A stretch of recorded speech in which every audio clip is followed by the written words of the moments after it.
and Toga, SRS runway, auto thrust is loose. 80 knots, thrust in.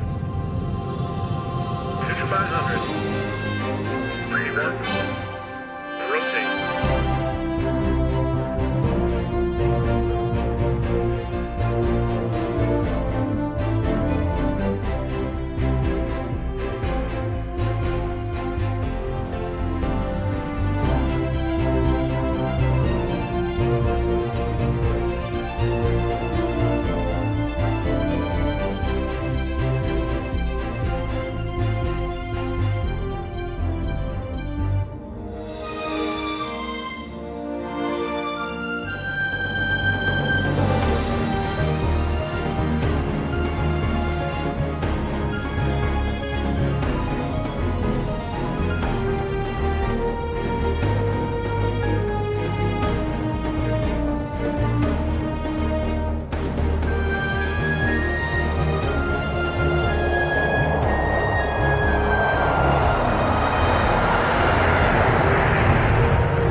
Testing, not blowing out the eardrums. No, we're not. What is going on, everybody? Welcome back.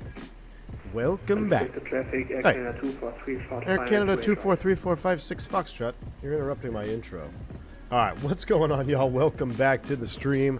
I know we said we were going to fly MD-11 today. Well, maybe we're going to fly MD-11 later. If you look, I do have another stream coming up this evening. I think we're going to double up. We'll do some more MD-11 ops. Possibly do a livery change. We shall see. But right now we're slated to do takeoff at a catch can at max weight. So anyway, that's besides the point. You guys are here today for some Airbus operations. Now, I haven't flown the Airbus, the Phoenix rather, in been a few months, I think. I don't think I've flown it since I moved back to Texas. So, been a while since I've been in the Phoenix. However, this is the first time that I will be flying it with a new toy, and that is a force feedback side stick. We're going to get all into force feedback, what it actually means when it comes to the side stick. Why would you have force feedback on an Airbus? You don't have force feedback on an Airbus. I know. I was the one saying that. I said you don't need a force feedback side stick for Airbus. It makes no sense unless you play like DCS or helicopters or whatever. Let me just tell you, boy, was I wrong about that, because this just opened up a whole nother can of worms for me on my Airbus flying, and it's quite impressive. I think you guys are going to like it. We'll check it out. I'll show you. Got the cams all set up, and we'll take a look at that here in a minute. And, of course, my buddy's calling me right now. Hang on. Sorry, dude. Can't talk right now. Doing a live stream. We'll go fishing later. It's actually my fishing partner. T-Sizzle, what's up, man? Good to see you. 20 months support. First RNAV to Mins and IMC today. Happy 20 months. Hey, maybe. Oh, that's what you did today. Your first RNAV Mins actual IMC today. T-Sizzle, nice, dude. Awesome. Well, glad you got her down safe. Hope that was exciting flight, and thank you for the 20 months of support. Look at that Air Canada taxi in the background, just lurking around. Little 777 action behind us down there. Looking good, looking good. Is this the $2,400 Brunner? No, I don't know where y'all are getting that. Apparently there's a $2,400 Brunner. No, it's just the base one. It's like, well, I say it's like, but it's like half that. I think it's like 1,200 or something. I'll have to look. It's literally just the base. I'm running my Flight Sim Projects side stick, and I'll just show y'all right now because let's just take a look at the juice. So, my light went off. I gotta fix my light situation. There she is. Is that how I wanted it? I guess that's good enough for right now. I wanted to cut. How'd that get in the way there?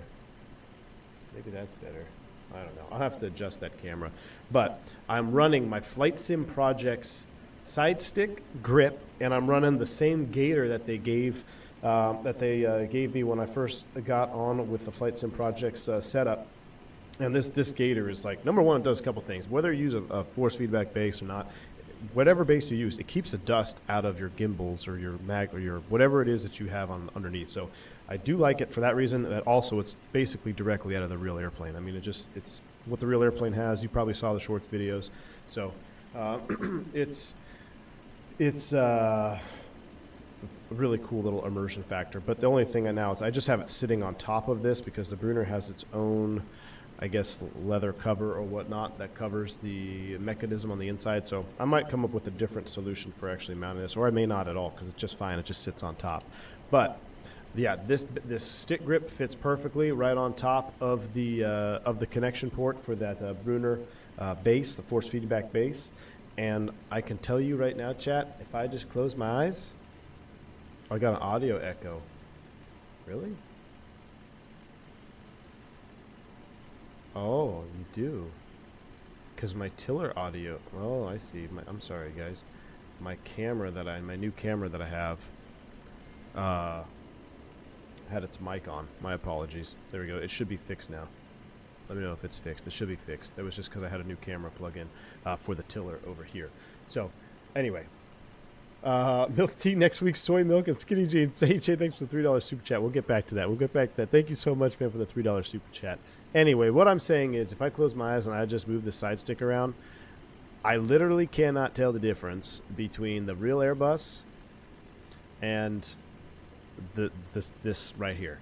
It is that good. Now, I am working on a profile for tweaking this, and I'm going to talk to you all about profiling and how this is actually working since there is no force feedback in the real Airbus. So why would it matter if you have it on the sim Airbus? I'm going to get into detail in that a little bit later. So I just wanted to show you guys that. It's going to be exciting, and I've learned a couple things about the flight model too with it like this, using toggling SDS and stuff like that. So we'll save all that conversation here once we get up in cruise and get going. But fly-by-wire, Roscoe, thanks for the 31 months of support, my man. I appreciate you. V1 has all the side sticks, TCA, FSprojects, and now the Brunner. Well, remember, the Brunner is just a base. The Brunner's just the base. So somebody asked me the other day, is like, because they fly a lot of DCS and a lot of helicopters, and they're thinking about getting a force feedback base, and they say, would it be better to have, that and then also use it in Microsoft Flight Sim? And my answer is 100% yes, because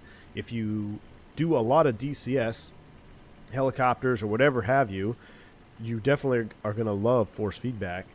And then if you fly the Airbus at all, it's going to be basically real life, flying the Airbus with it.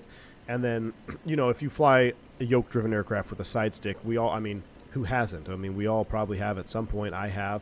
I still do at the house when I do my testing at home. I don't have an extra yoke at home. I just use the side stick. So it's a very interesting piece of equipment that is more versatile than I initially thought. So anyway, yeah, just a $1,200 base. Hey, BombTech, it'll be the last base you ever buy, my man. It'll be the last base you ever buy, right? Look, and here's the thing. I'm not trying to sell Brunner, because I will also talk to you about my reservations with a Brunner and force feedback and the sim. Like, this is not a sponsored plug. It's not a sponsor ad.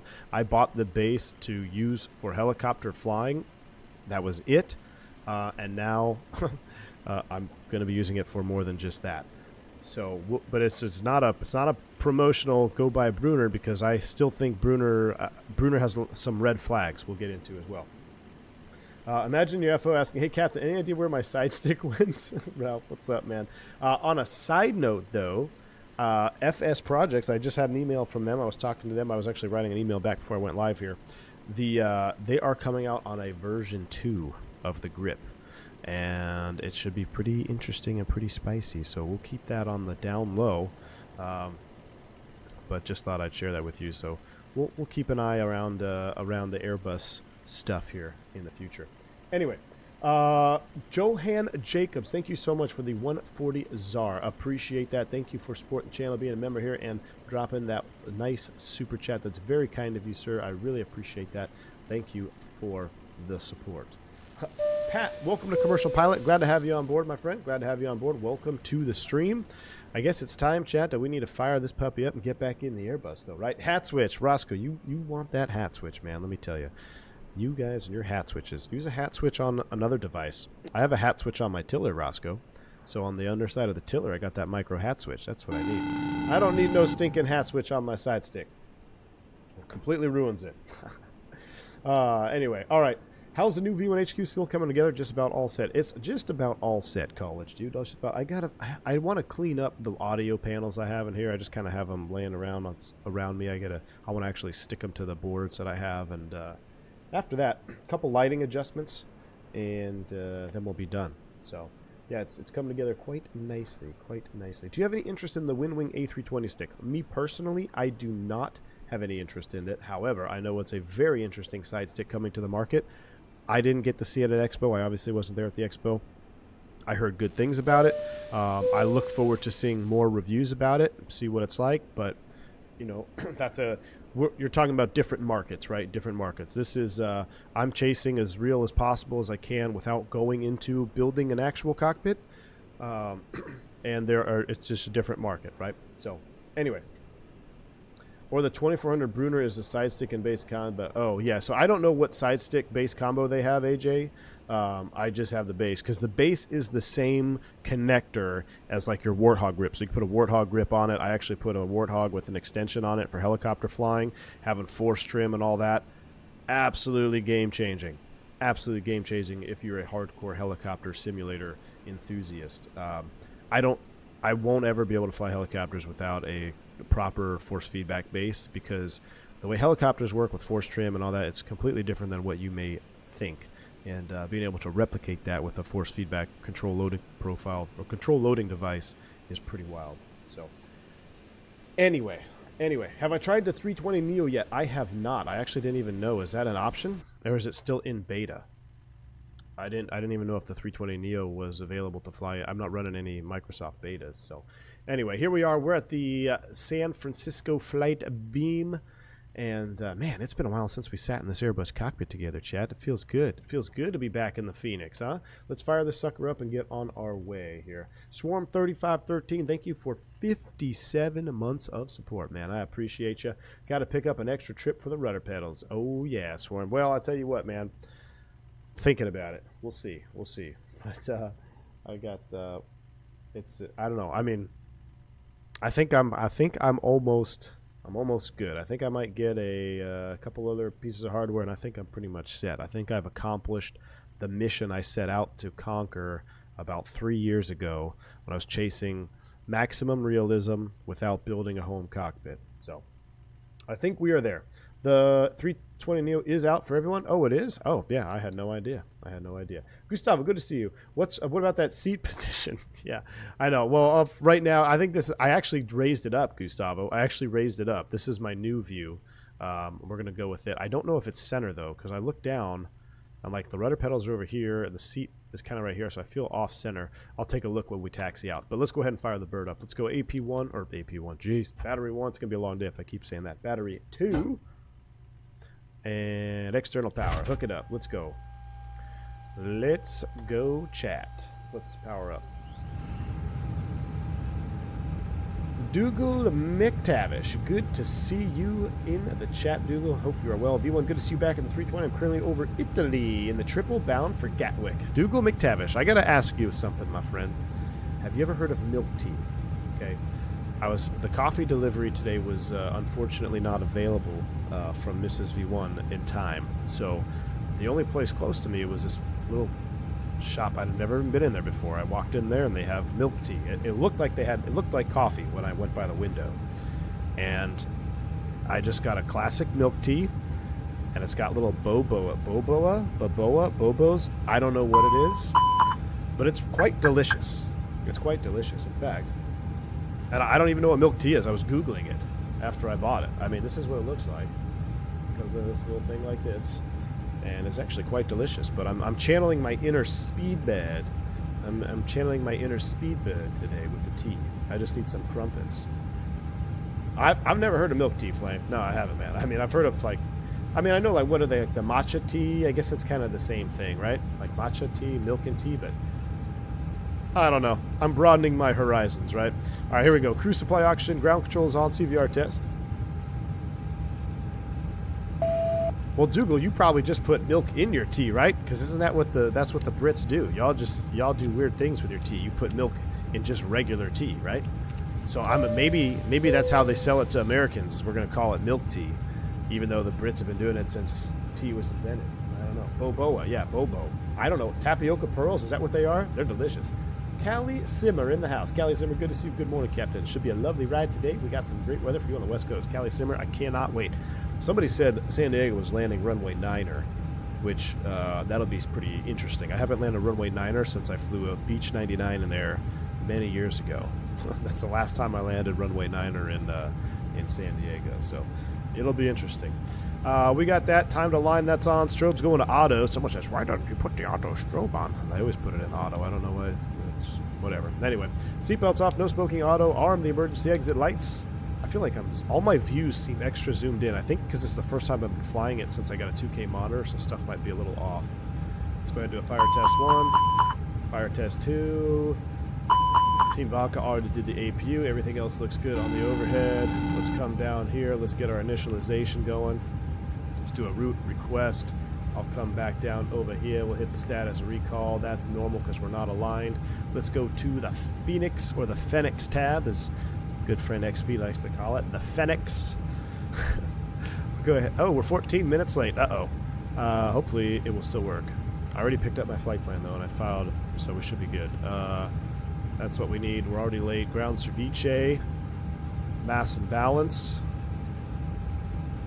We're going to load aircraft. GSX loading.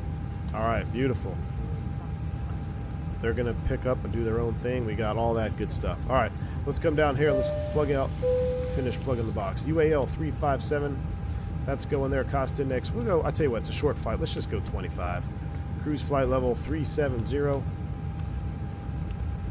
Ground temp is 18. We'll throw that right there. Beautiful. Flight plan, departures. I think they were somebody was departing runway 1. One left. Let's see.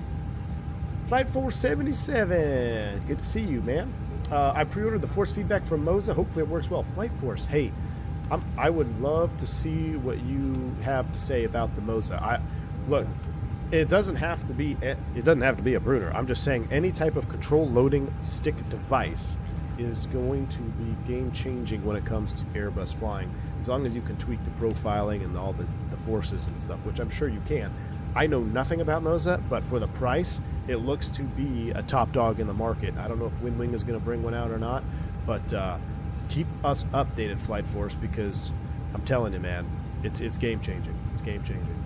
All right, ATIS request here. No, what am I doing, man? I'm all out of sorts. Weather request, KSFO, METAR, yes, send it off. Flight plan, departures from San Francisco. Let's pull up our Navigraph charts. I gotta get me a new stick and throttle combo for my DCS F18. Bombtech, look no further than, if you want an F18, go to the Super Taurus Windwing. Super Taurus Windwing. You won't have to buy another stick and throttle ever. Well, for the stick, I don't know, but for the throttle. Alright, here's our SFO charts. I wanted to go off 2A left, but I tell you what, let's go to 1 left. I did not enable passenger seating in GSX, Brian. I think I forgot to do that. There's probably an update, right? I haven't updated it. I just carry around a loss of 10 frames. 050, perfect. Yeah, so 1 left will be our... You can use load aircraft from the Fenix EFB now. That's new. I don't know why we have Southwest snacks. We got our fuel truck showing up. Oh yeah, that guy just departed. Look at that Heavy Air Canada departing out to the left. Awesome. 1 left, and our flight plan was the... Am I using the 320 immersion pack? I am not. I am not. I'm minimizing all extra add-ons now just because we're so close to 24. It's like, I'll wait. Alright, offshore to departure. Going out to Mickey. I was just down in this... Uh-oh. Offshore 2. Insert. Seagull, Cypress, Mickey, LAX, and then we're joining Sand Runway 9er. Let's plan for it. Let's plan for the ILS Zulu Runway 9er on the Comics 2, coming off of the LAX VOR. We'll insert that. Beautiful. Flight plan is done. Secondary, let's do an initialization of SFO to SFO. I was going to say though, I just flew over here in this part of the country for 3 days, and it was beautiful. I went right over SFO multiple times. Had some great views. Let's see.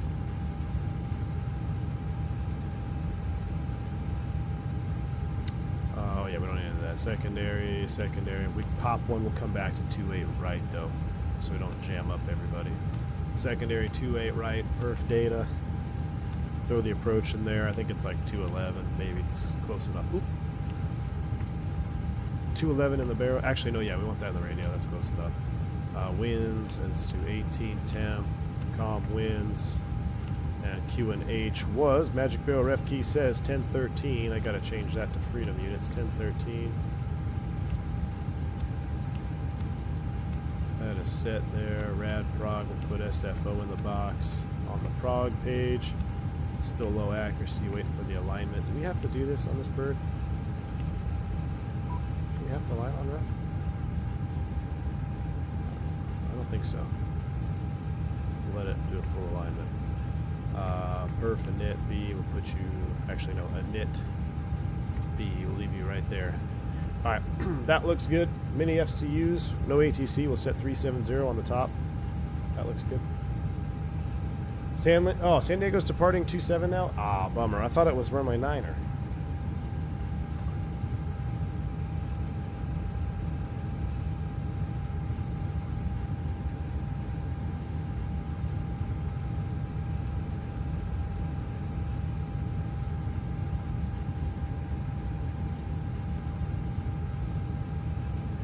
Bernardo says, my Brunner stick always has some kind of play close to the center.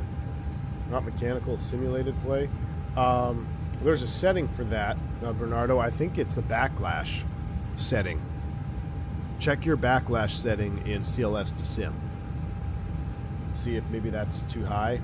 Maybe minimize that. I don't seem to have any play. I mean, the way my profile is set up, I mean, you should be able to move the Airbus stick really easily. No hard center dead zone. So that's kind of what I have simulated here. All right, let's go back, take a look at the departure perf. 1 left, sync, well, that's prelim. I guess we'll wait for that. Let's go back to this. This is live, though, so we'll wait till it's done. And they're still fueling up out there. Let's go ahead and fire up the APU, shall we? We shall. We actually have. Actually, no. We'll hang tight on the. We'll hang tight until he's done fueling, I guess. I just feel it's so fast to set up compared to the MD-11. ATIS from 19 minutes ago shows runway 9er. Confirm Sand to flip 27. Tell you what, we'll fly down there. We'll flip a coin. What stick and throttle do you recommend for the A320? It depends, man. It really depends on what your price point is, what you're looking to get out of it. My opinion still is, if you want some resemblance of realism and you want some quality, get yourself a FSprojects side stick grip and throw it on a Thrustmaster magnetic base. They call it magnetic base, but it's really just a regular HOTAS base. Now, that base is not the most advanced tech. It does have its drawbacks, but in my opinion, it's still one of the best to simulate the A320 side stick. Now, a very close second, in my opinion, some think it's the first, is a type of cam and spring. Well, I guess they're all technically spring, but they have a little bit more like it's a cam and gimbal system, I guess is what you would call it, for like the wing base, or a Verpal has it as well. The only problem with that is, in my opinion, when you are holding a bank angle or you are under load, I can feel it doesn't have that dampened feel like the real Airbus has. So it's much smoother and more precise, and it's definitely a more advanced piece of equipment than the Thrustmaster base. But if you're looking for Airbus specifically, the Thrustmaster magnetic base, in my opinion, I have a whole video going in depth on that. And as a matter of fact, is it here? Exclamation point stick. I would highly recommend you trying it out, take a look at the video, because I go into detail about why I chose one over the other. That's not it. That's just that's the grip. Let me see.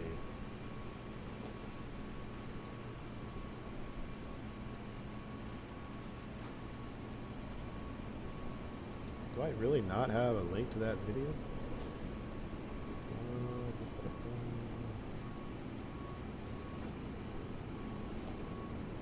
I guess I don't. Just look up my just look on my channel for best or most realistic flight stick or A320 side stick, and it should bring you to it. Let me get a link for you here. I'm actually surprised I don't have that in my Nightbot.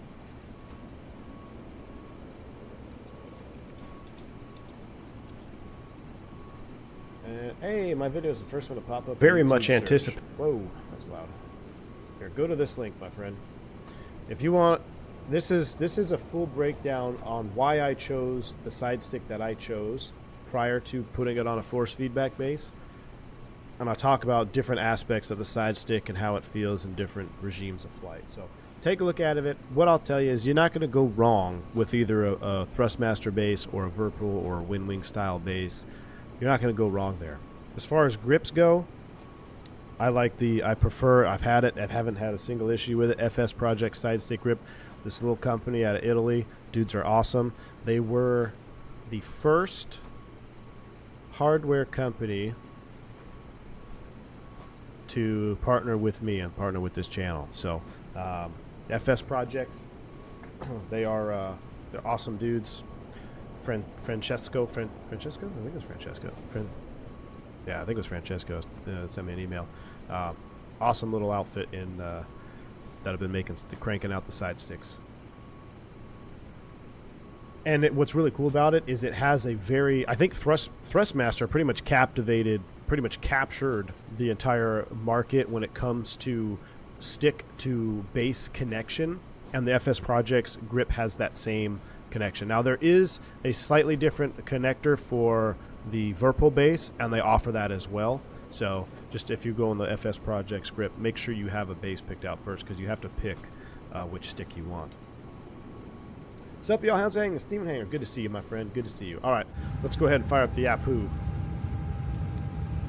81 of 80 packs. It's probably going to get a little stuffy in here. We got the cabins nice and cooled. Hey, we actually have a look at this. We actually have APU startup sounds.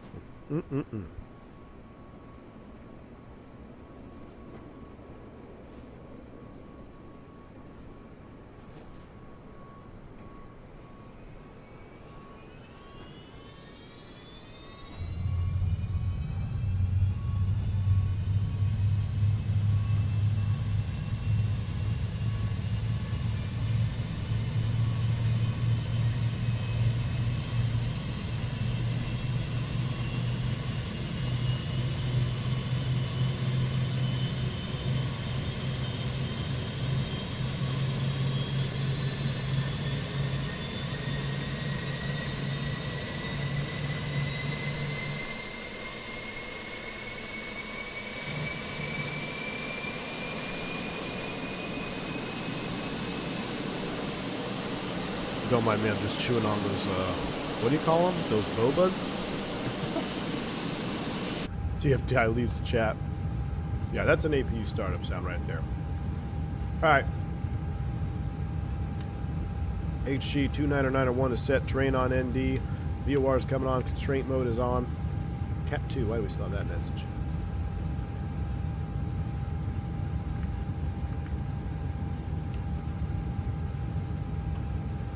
Really?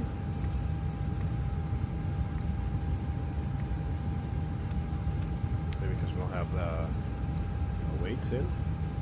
Alright, once those goes live, we'll send that to the McDo. Let's see, let's take a look at our departure. We'll do a quick departure brief here. We're on the offshore, so let's go to SIDS. Man, I can't wait for the 319 to come out. Alright. Offshore 2. You guys ready for a brief? Be a left seat departure out of here with 320 for tail strike. No MELs, CDLs, or OEBs going to affect this aircraft. We'll start them up. We'll do a 2-engine taxi out. We'll get 5-minute warm-up on both engines. We'll taxi out to runway 1 left via the outer. If we have to I'll amend that for traffic, we can always do that as well. But right now we're set up for 1 left. As far as the offshore 2 departure, it's kind of an interesting one. It should be...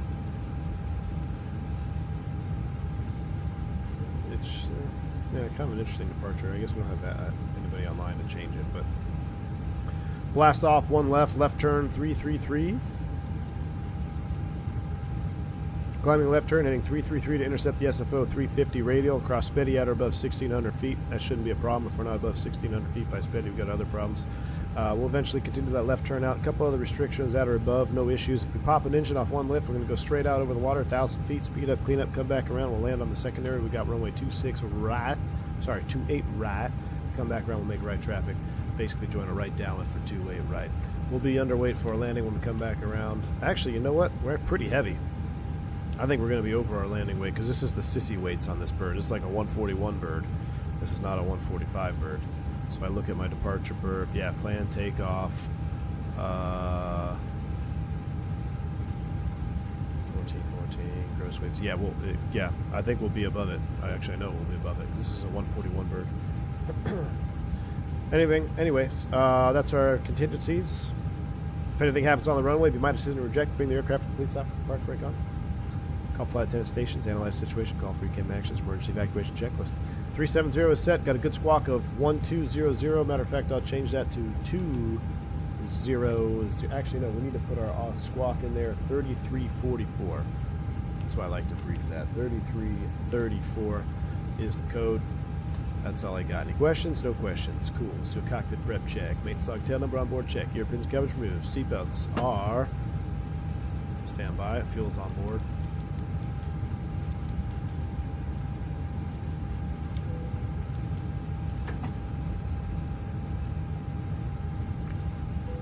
Seatbelts are on. EFPs are checked. Cockpit prep check complete. We're ready to go, chat. We are ready to go. We'll get the radio back turned on here. Why are we not doing the stick? I don't know. It's courtesy of SimBrief. Courtesy of SimBrief. Yeah, King's Bob. Phoenix is making a 319. 319 and a 321. Looks like got another unknighted backing out. Now we got to find our CTAP, right? Yes, questions, Captain. Why are we not finding the stick? Because SimBrief dispatched us on the offshore too. So look at that. 320 coming back. You know why my GSX main menu isn't loading? I do not, unfortunately. I'm sorry. This is Flight Beam SFO, Jeff. This is the Flight Beam SFO. Alright, they're closing up the cargo doors. I can hear it. See the yellow electric pump is on. They're closing up the doors. We're ready to go. What we do need to do is turn off the cabin lights, because I don't like those cabin lights. Aircraft loaded, dismiss. We'll send that to the McDo. We'll go to the perf page. Perf takeoff. We're going to do good runway. Oh, that's landing. Whoops. Runway 1 left, dry. Sync final load sheet. Sync live weather. Calculate that. 34, 36, 39. Send that to the McDo. Flaps 3. Brother. Let's change that. We'll do 1 plus F, force Toga. Ooh, that's a point. Are we Toga today? Let's see, chat. We need 200. We need 250 likes to do a... actually, we're going to do Toga. But we need 250 likes to do a PAX off takeoff. 250 likes is our goal. But we do Toga always here. So anti-ice off. That looks good. Sync live. Recalculate. We're doing a flaps 1. I'm not doing flaps 3 off 1 left. All right, 38, 40, 42. We'll send that to the McDo. We'll double check everything here. So cruise flight level above max flight level. That's because it's not an FMS2 bird, but that just means one of our cruise altitudes is not coincided with the arrival. Oh, no, never mind. It wasn't for arrival. It was for this. By 100 pounds. Then we'll fix that when we burn some fuel. Everything looks good. Speeds are set. We got 38, 40, 42, flaps 1, no flex. All right. That all looks good.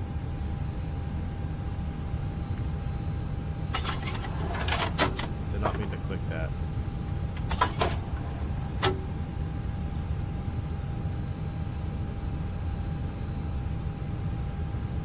I tried your command in Iveo Premium, Lauren. I did not get a CTAF freak.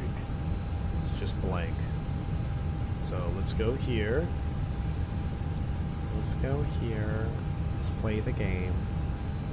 10-9. Let's look for a CTAF frequency. Well, tower is 20.5, so if it's anything other than 20.5, I don't know what it will be. Put 120.5. You know what, Justin? I haven't looked at the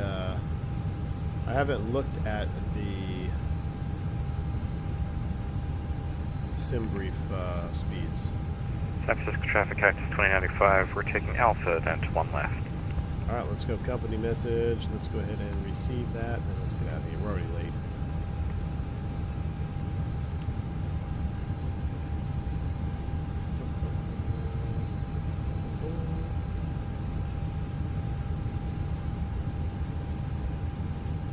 All right, cool.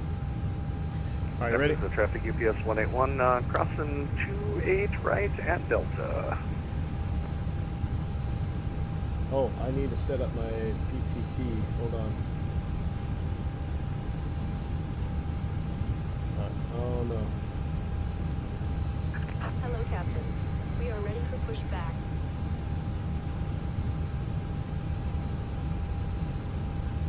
It keeps defaulting to my Bravo.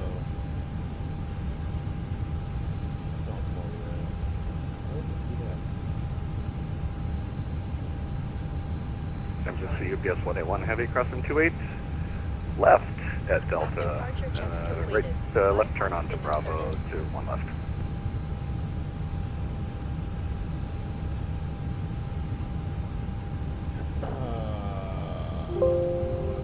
Save that. I'll just use the other push to talk. Yeah, I'm just going to use my other push. For some reason, something on my Bravo is jacking up. It says that, like, every time I try to assign a push to talk to my Bravo, or to not the Bravo, it just defaults to something on the Bravo being depressed.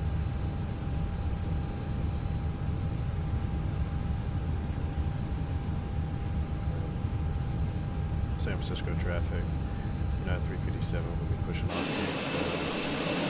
Echo 10 for 1 left, San Fran. I did San Francisco .ctaf, traffic United 1040 KSFO. back Gulf 5. Did not work. Got nothing. No response. Oh, I need my lights on. Sorry. I need to get a new light over here. Hold on. We got scheduling light. We need to go nose left tail right. San Francisco traffic, speedwing 714 pushing back from gate Echo 12. Brakes release here, clear push. Commencing push. All engines Fubar, good to see you, clear. man. I know it's boring for you since it's your day job, but it just seems right. Hey, Fubar. I know y'all love to see some bus ops. We're back. We're back. I love the mismatch cowling on this, too. Oh, yeah, I was going to turn the lights off to the cabin. That's what I was going to do originally. Come back here. Settings. Go here, because I don't know how to get to the settings without going there. Cabin. Lights off. Thank you. It was .ctaf space KSFO. Is there not supposed to be a space? I did it exactly how you typed it, Lauren. I refuse to do it again. It's stupid. It's the dumbest thing. There I was watching you on VOD and you were live the whole time. Dakota, welcome in, man. I'm not going to make Honolulu on this flight, but I have, here's the plan, y'all. Very special long haul on Friday. We're doing a long haul to either to Honolulu or from Honolulu to LA. We're going to be in the MD-11, and I'm hoping, fingers crossed, I will have the special juiciest of juice liveries available. I'm planning, the plan is to go live around 4 o'clock Central Time. Stream for about 2 hours, a little over that, maybe closer to 2.5. Unlocking. And then I'm going to go to dinner on a little mini date night with the wife. And then I'll come back, and we're going to go over the Swiss 111 Green Dot in-flight entertainment video, which should be an absolute awesome one. So that's the plan for Friday. Be a friend, tell a friend. Let's get a line of MD-11 heavies. All right, I'm waiting for them to completely disconnect so they don't interrupt my beautiful startup sounds here. I've been missing some good startup sounds. There's a tug tow pin off the right-hand side. 2 thugs in the tug. Give them the salute, and let's go ahead and fire them up. No, we still got the pin connected. Do you have the Windwing FCU? I do not, college dude. I'm interested. I might splurge and get that Boeing panel, dude. I might splurge and get the Boeing one. I don't need the Airbus one because I have mini FCU, and my mini FCU is sitting beautifully on top of my Bravo. I have it mounted perfectly. The way I have my desk set up right now, I love it. It's perfect. It's the best setup I've had since I've started streaming. And I just don't have room for a full EFIS and FCU. But I might get the Boeing one, and I might have one spot where I could put it, because I don't want to keep taking panels off. I want to have it set up, not permanently, but not so I can change it every flight. I just want it all up, and all I have to do is move the cameras around. It makes it way easier. I have company coming over Friday. Hope they like watching a V1 stream. Fubar. I hope so too, my man. I hope so too. All right, chat, let's go. This is the moment I've been waiting for. There's the pin. There, give her a little flash. All right, cool deal. Let's start them up. We're going 1, then 2, because we're Americans. Ignition mode to ignition start. We'll start it from right here. I'll be quiet. 181 heavy lining up, 1 left.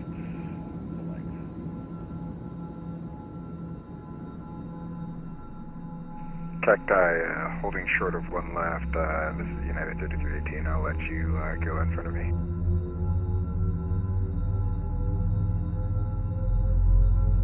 Just overtake me. I'm on the cross bleed. Oh, you're cross bleed? No problem.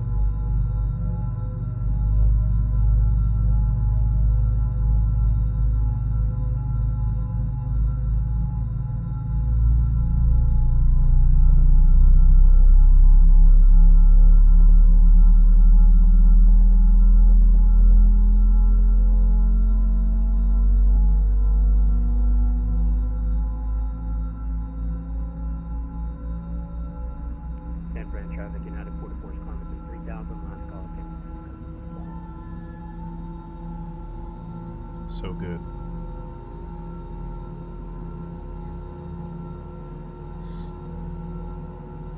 Is that a US thing? King's Bob. No, it's the right thing. We're supposed to start engine 1 first. That's why we're doing it. Here we go. Start 2. More best than some GE90s, I know. Alfmags, thanks for your recommendation on Throttletek. Just got my 737, loving it. Getting a 320 box next year. Hey, Alfmags, that's awesome, man. Congratulations. Ever get in line for takeoff and realize engine was not started? No. But I have watched a 145 come off the runway if they were cleared for takeoff, and then start a second engine. That's all I know. My subwoofer now approves. Heck yeah.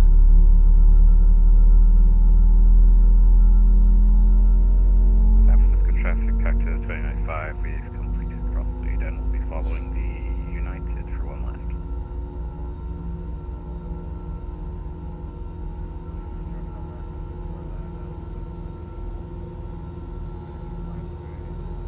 Gosh, I love it. I love it so much. There's a power transfer. There's the avail light. 2 good starts. We're doing flaps 1. Adam Chino, I might have to get a butt kicker, man. That might be the last add-on I get is a butt kicker. Alright, we got 2 good starts. APU bleed. APU is coming off with flaps 1. Trim is down 0.3. That is set there. Let's do a flight control check while we're sitting here. Oh yeah, full up. Oh, that's real life. That's real life, chat. Full left. Full right. Neutral. Rudder. Oh, that's weird. You can see... Oh, uh-oh. Houston, we have a problem. San Francisco Houston. traffic, United 33. We have no rudders, over. Runway 1 left, San Francisco traffic. This is why you do flight control check. I call this the XP72 check. I'm going to stop calling it a flight control check. It's the XP72 check. Why don't we have any flight control primary rudder axes? Okay.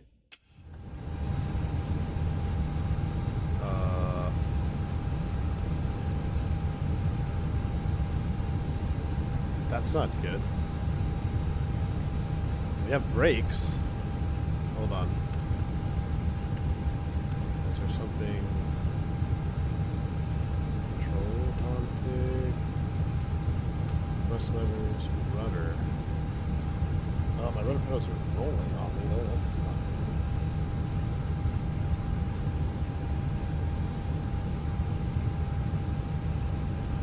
good. So it's picking up my rudder movement.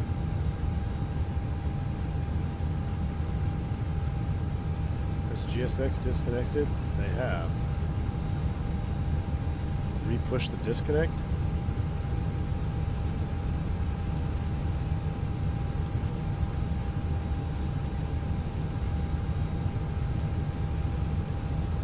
That's not it.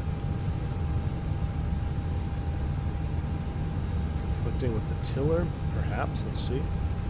Nope. Tiller is moving properly. No rudder. No, the rudder.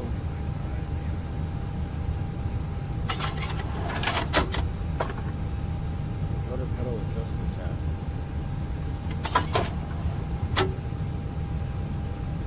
Oh! Yeah, I must have accidentally clicked that. What is that, a hidden click spot? Karen, what y'all doing over here with hidden click spots? There you go. Alright, crisis averted. We're good, chat. We're good. Thank you, A-Rot. Save the day. You owe me 1727. Alright, geez. Here we go.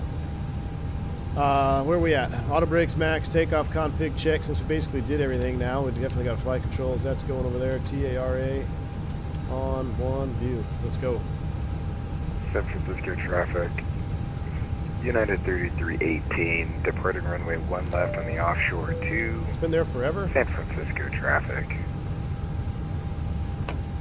San Francisco traffic, United 337, taxi 1 left behind the Conga line. San Francisco traffic.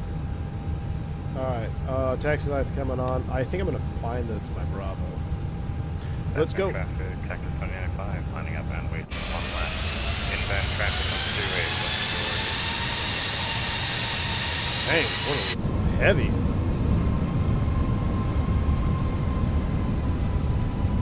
Good thing we got rid of that 51% limitation on breakaway thrust. 140, we're not even that heavy though. 140, oh, we have 149. Maybe we were stuck on the asphalt. Sometimes this soft asphalt. San Fran traffic, Redwood, I feel like I'm dragging a brake. off Delta 7 onto Alpha. San Fran.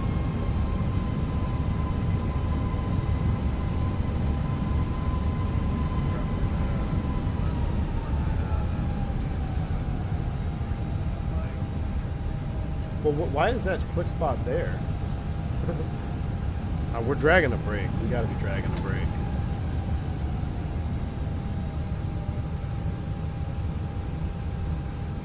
Let's check our brake sensitivities. We got to be dragging a brake. Nope, that's not what I want. Fly PVA. Where's the heavy? John, I know, man.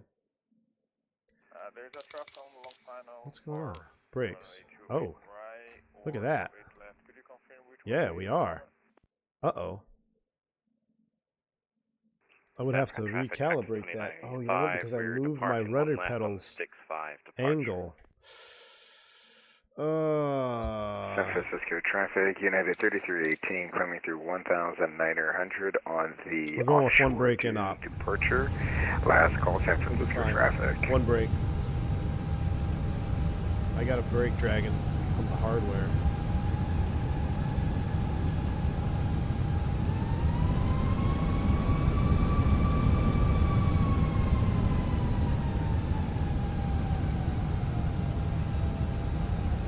It's still dragging because it was showing. Alright. Golly. It's still pressed.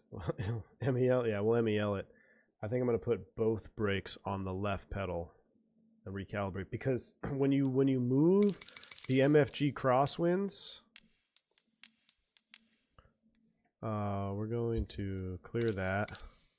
Can I just do a regular brakes? Brakes. Is there no brake axes?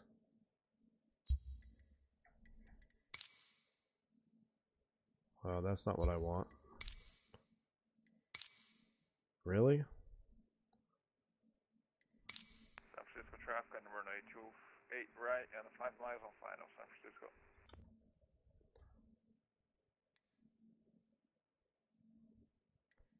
Left brake axes. I'll do left brake and right brake axes to the same one.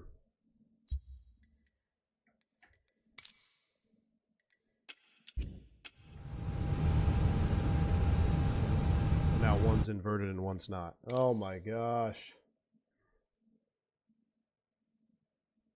I'm not sure I trust this guy. I don't either, man. I don't either. San Fran traffic, Cactus 2095, passing 2000, straight to cruise. San Fran, last call.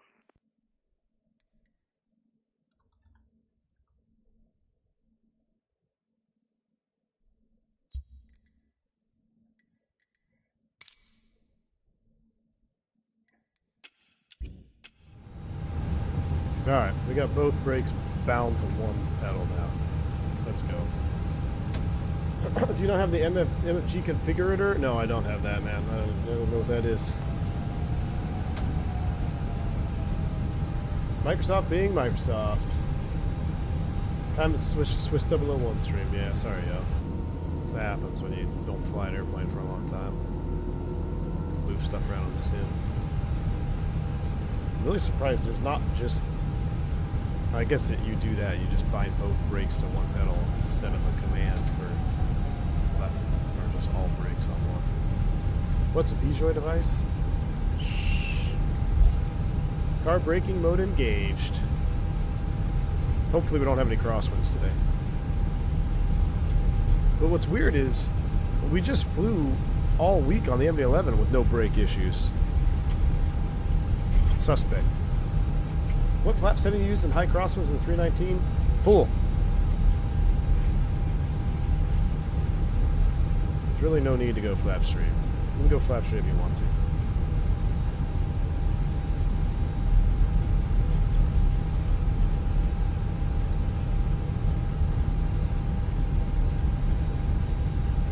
Oh wow, that is real sensitive.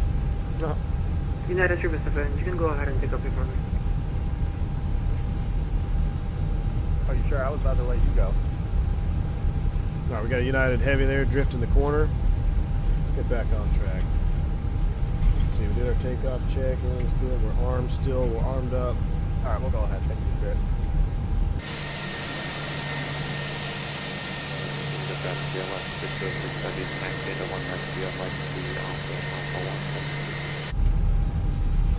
I guess we'll take the enter here.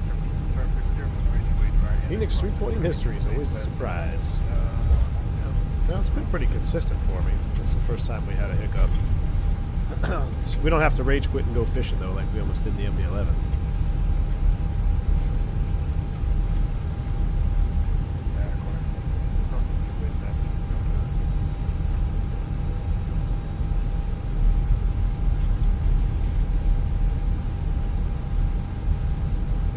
This airport is a wee bit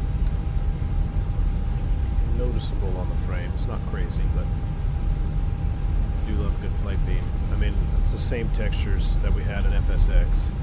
Literally. The ground looks exactly the same as it did in FSX. 100%.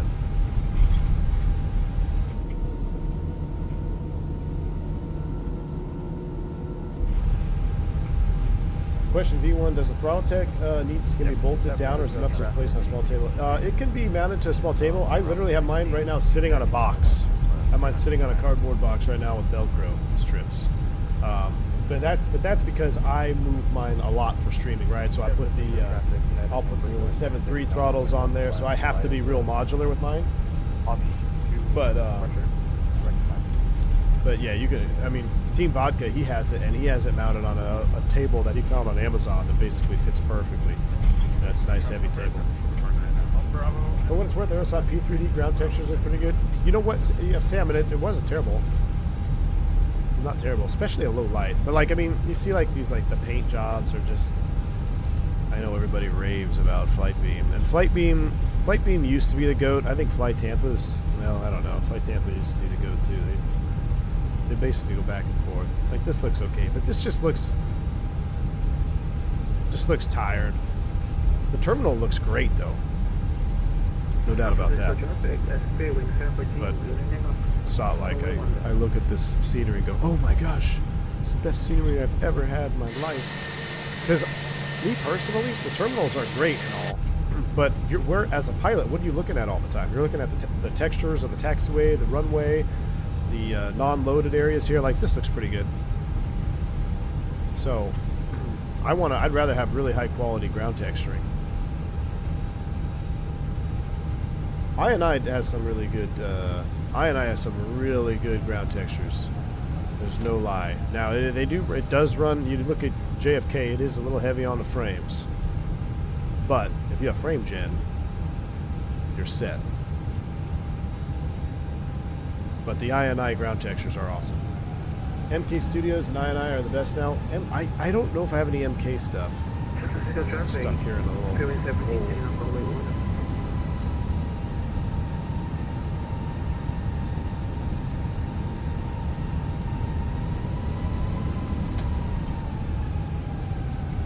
San Fran traffic, Redwood, 526, line up wait, one left. Redwood. It's Virgin America. I haven't heard that call sign in a while. Where's that KLM going?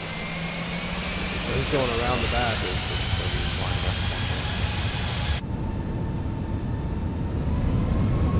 Must be stuck on a slope or something here. MK LaGuardia is awesome. It is. Oh, that's what I have. Yes. Bill's Mafia, 100%, man. The LaGuardia from MK Studios is awesome. Through and through. Terminal, textures, ground textures, lighting, 100%, dude. I love that scenery. Matter of fact, maybe we need to do another E-Jet stream going back in there. Maybe we should take the MD-11 into LaGuardia. I don't know. I got lots of plans. We're doing lots of flying this week, y'all. We're doing lots of flying. Dutch got to do things different. You know what I want to do, Crow, is I want to do KLM MD-11 flight too. There's so many flights I want to do. Yeah, Sam, right there. I think MK. What are some other MK airports that I probably have? I just don't remember. What Southwest? That's the Mexico 1, King Bob. That's the Aero Mexico 1 livery. Or not Aero Mexico, excuse me. New Mexico. New Mexico? New Mexico 1, I believe is what that's called. Al W, what's up, man? Yeah, smash that like button. All right, we're 194 likes. Do you guys want to do a Toga? Do you want to do a Toga packs off takeoff, or do you want to be super mid and do a packs on takeoff? We need 250 likes. We only need 55 more likes. It's up to you. We're waiting for that Redwood. All right, San Francisco traffic. You're not 357. They're going to line up runway 1 left, San Fran. You're not supposed to say line up and wait without the ATC on. Well, I could sit here and block everybody for another 5 minutes. Rather than do that.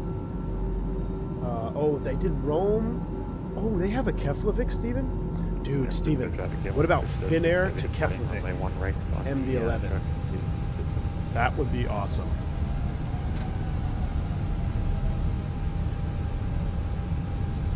I think Finnair flew to Keflavik.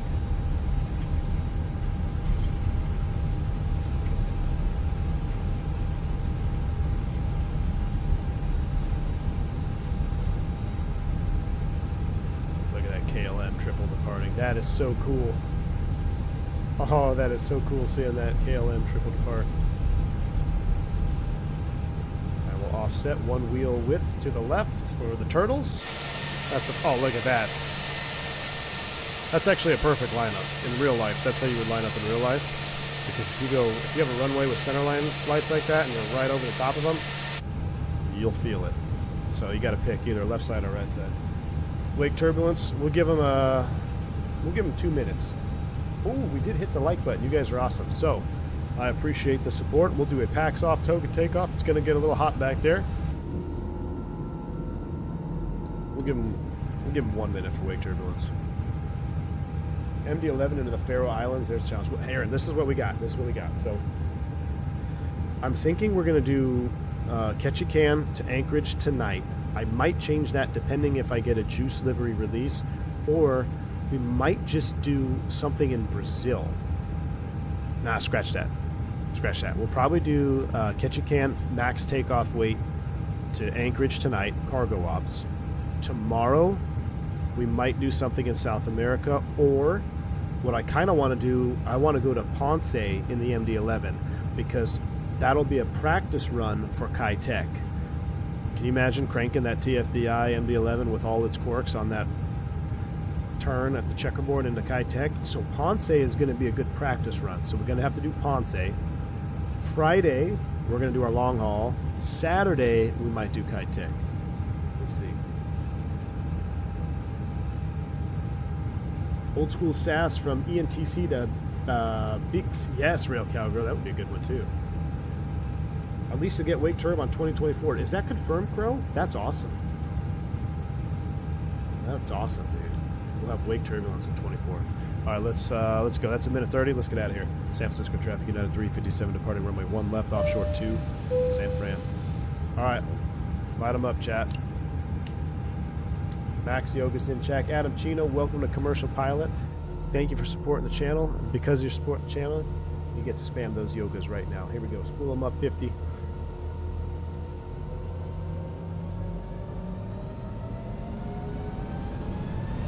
Yoga. Oh my goodness. Let's go. Mantoga SRS, Auto Thrust Balloon. Yeah, these runway textures are fun. 80 knots, thrust set. Why is my airspeed stuttering? 100 knots, check. My airspeed is doing weird things. V1, rotate. This is going to be interesting, chat. We might have a problem. This is real life. Positive rate, gear up. Fly with.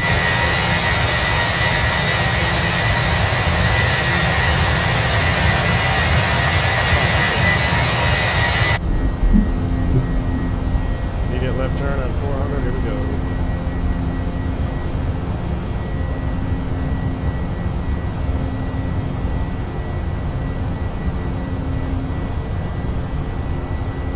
Oh, that feels so real.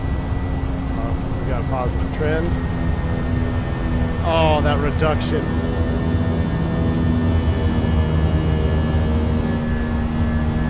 Thrust, climb, we're nabbing. That thrust reduction. So good. We're well over 1,600 feet. Let's go ahead and get pack 1 on. Reset the chrono. Give me about 10 more seconds here. Get pack 2 on. We're just going to ham fly this jet. This is insanity. I can't tell the difference. I'm going to tweak it a little bit more. I think I'm going to add a little bit more force. There's our S speed. Matter of fact, let's do this first. For cinematic purposes, we'll go pack 2 on so we don't get a caution. Time 0.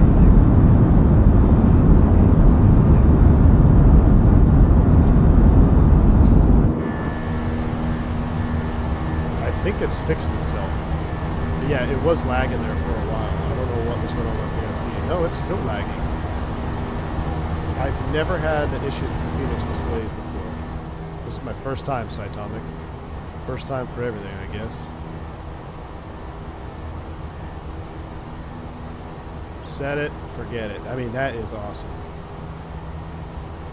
Maybe the scenery is too heavy? Well, I didn't really notice a frame rate issue. You know what's interesting is we had that massive frame drop on takeoff yesterday.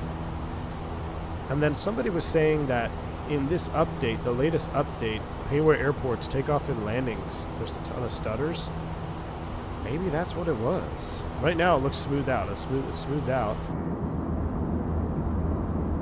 Oh, this is a great view. Too bad we're in the left turn though. Let's look out that right. Oh, you can't really see. The city's kind of blocked. Yeah, the city is blocked a little bit. I'll shallow out this turn here.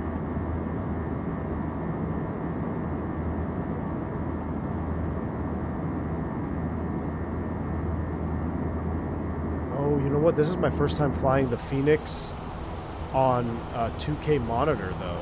I wonder if that has something to do with it. But, well, they're still kind of, this displays are kind of stuttering. But it's not the sim. I mean, the sim is butter, man. It's just the displays. And it actually looks better right now. Yeah, I'm going to add a little bit more force on this profile, and then I'm going to tweak it. Once I get this dialed in, I will upload it to the Bruner Cloud, as well as my MD-11 one. Yeah, Crow, this is 2K. Yeah, the stream is available in 2K. I'm streaming in straight 2K right now, full 2K for you if you want it. Yeah, see, that's still kind of, the display is chopping, but I wonder...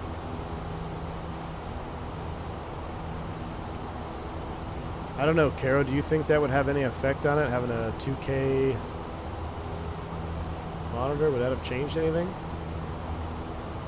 I don't know. Let's go to CTAF. Let's finish our after takeoff checklist. So 122.8 is set. We're at an 8.9 for 10. Flaps are up. Speed brakes are disarmed. We're close enough to 10. Let's go ahead and get these off. We'll do a forward call. Take a look at the cabin temp. Since we did packs off there, it might have got a little toasty. That's cooled down already. 69 degrees. Beautiful. Just so we can get an extra turn, let's go direct to Seagull. So I can get an extra juice turn here with the force feedback. Direct to Seagull. Oh my god, I'm trying to dial in if it feels, to get the feeling right. It's almost there. I think I need a little bit more force, and then we'll be right there. What I love about this setup is, if you have the Warthog, you know exactly what I'm about to say. And the idle position or neutral position, you have that real hard kind of break it out of that detent, if you will. The real Airbus, albeit has somewhat of a, I don't even want to call it a detent. It's basically a zone of neutral where you know you're in neutral. You could move it out so easily. And that's how this is set up. I mean, I take one finger. There we go. Like that shorts video I posted when I did a roll to the left. Watch this. Let's go like that. I mean, that's basically the real airplane. And now I have SDS off, completely off for both the rudder and the side stick now.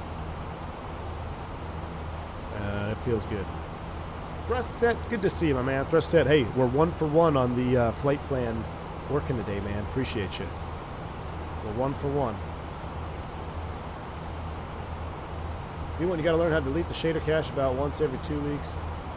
Help with stutter and FPS.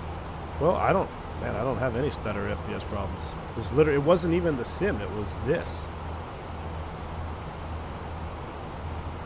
But I probably should. I know I do that for DCS. Alright, there's really no more turns. Let's see what we got out here. I'll tell you what, let's just keep hand flying.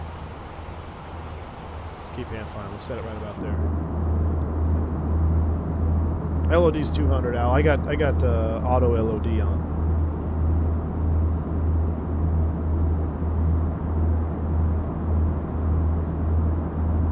Look at that, man. That's so nice. Radio check.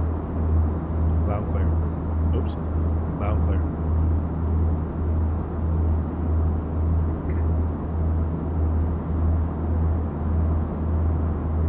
Adam, I think there's a couple people that done that now, Joe. I'm doing another FedEx flight in the MD-11. Nice light speed. Aviation Blaze, what's up, man? What's the farthest you've hand flown after departure? I've hand flown a whole flight. Albeit it was a short flight.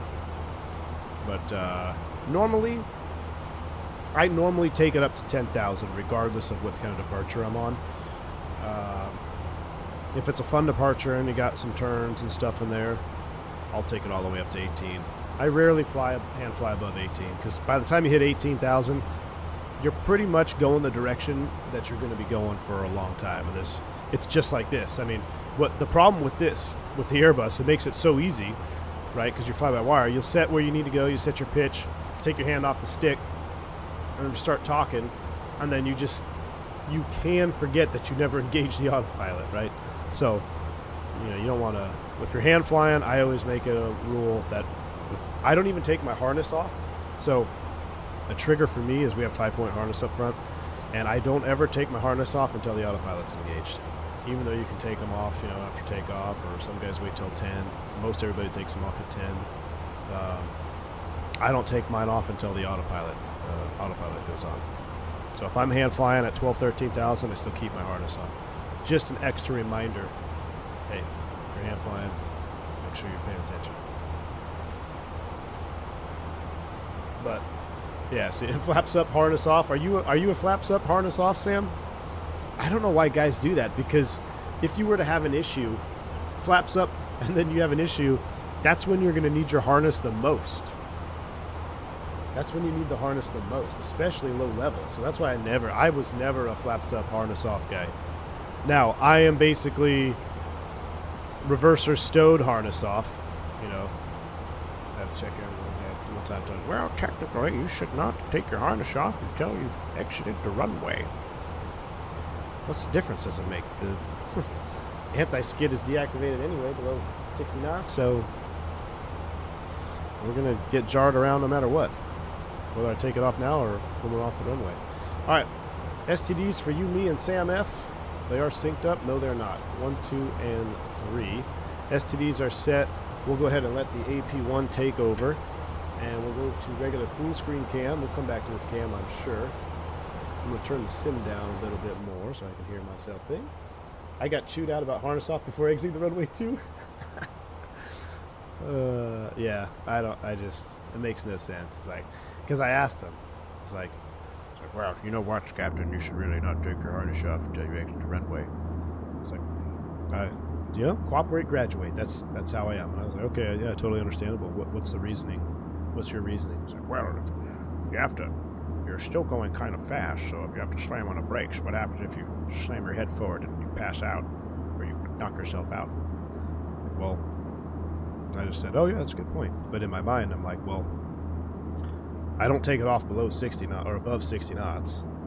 So if the reversers are stowed, when I'm flying, the anti-skid is disabled. So regardless if you have them on or not, you're still going to get jerked around. I don't know.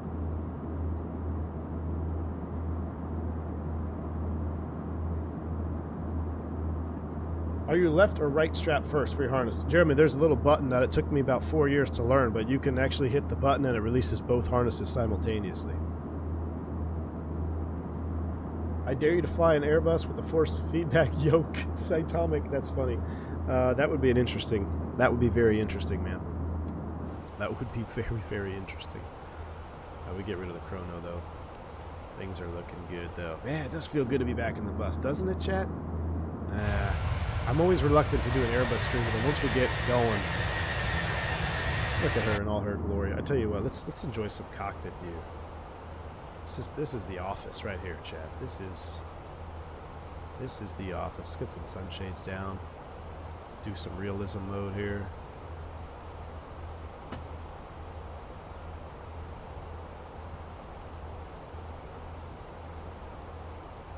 Actually, oh yeah, there you go. There's the... Love it. There's the office on the jump seat. Beautiful. For legal purposes, that's so yeah, so definitely jokes. What strap do you insert first? Right-handed. Right strap first, always. Yep. Yeah, don't. If you do left strap, You're probably a serial killer. I actually had a... I took this, so the airplane the other day, the armrest was at Alpha 9. Is it Alpha 9?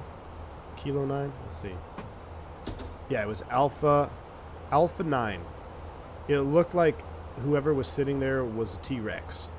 Like, I don't know if this is a maintenance thing, but whoever is attempting to fly the airplane with Alpha 9 selected on the armrest, seek help. When I move to Captain, I'll be a left strapper.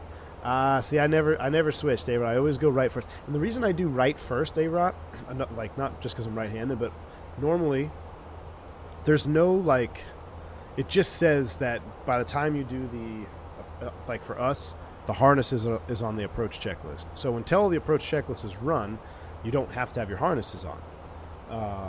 However, harnesses signify that I'm going to put my headset back on if I haven't taken it off, or if I've taken it off. And I like to start with the right strap, because then that kind of prompts the FO that, hey, oh, he's putting his harness on, so he's going to put his headset on too, and he's not going to be able to hear me because I have the noise-canceling headphones now. So even though I have the Pro flights, when we get up to cruise, especially in Neos, I take them off still because it's so quiet, you don't need it. But I want to put them back on, typically around 24, 23 thou. So that's when I start with the right strap, and I do an extra slow motion right strap insert so the FO picks up on it, and we can get on headset at the same time. I keep the straps on the whole flight. Maybe I'm weird. VA Beach Pilot, flying GA, flying freight, I kept the straps on 24/7. Flying any type of prop, always kept straps on, and I always kept feet on the rudder pedals. Don't ever cross your legs. That was a hard one to get over initially, but then it just became standard. Do you like Neos or CEOs more? Depends, Cytomic. If I got to go really far away, really like a long flight, I like the Neo because it's just more calm. But I really like the CEOs. They got more oomph. They sound cooler, and they're loud. I don't know. They burn more fuel. They just seem more American. Even though they're both made in Europe. Sam, I think so too. I think so too. I think they do that as a joke. I've seen guys put armrests super tall. Yeah, it is. Yeah, I don't know what it's all about, man. Alright, seems like a smooth ride though. Let's go ahead and turn that seatbelt sign off.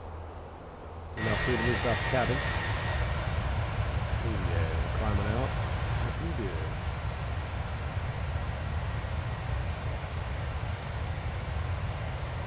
Imagine putting the straps through the epaulets. Please tell me you're kidding. I've never seen anybody do that.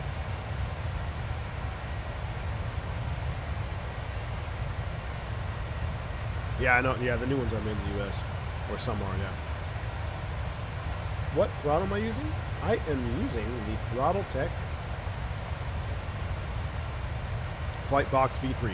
Exclamation point throttle. Check it out.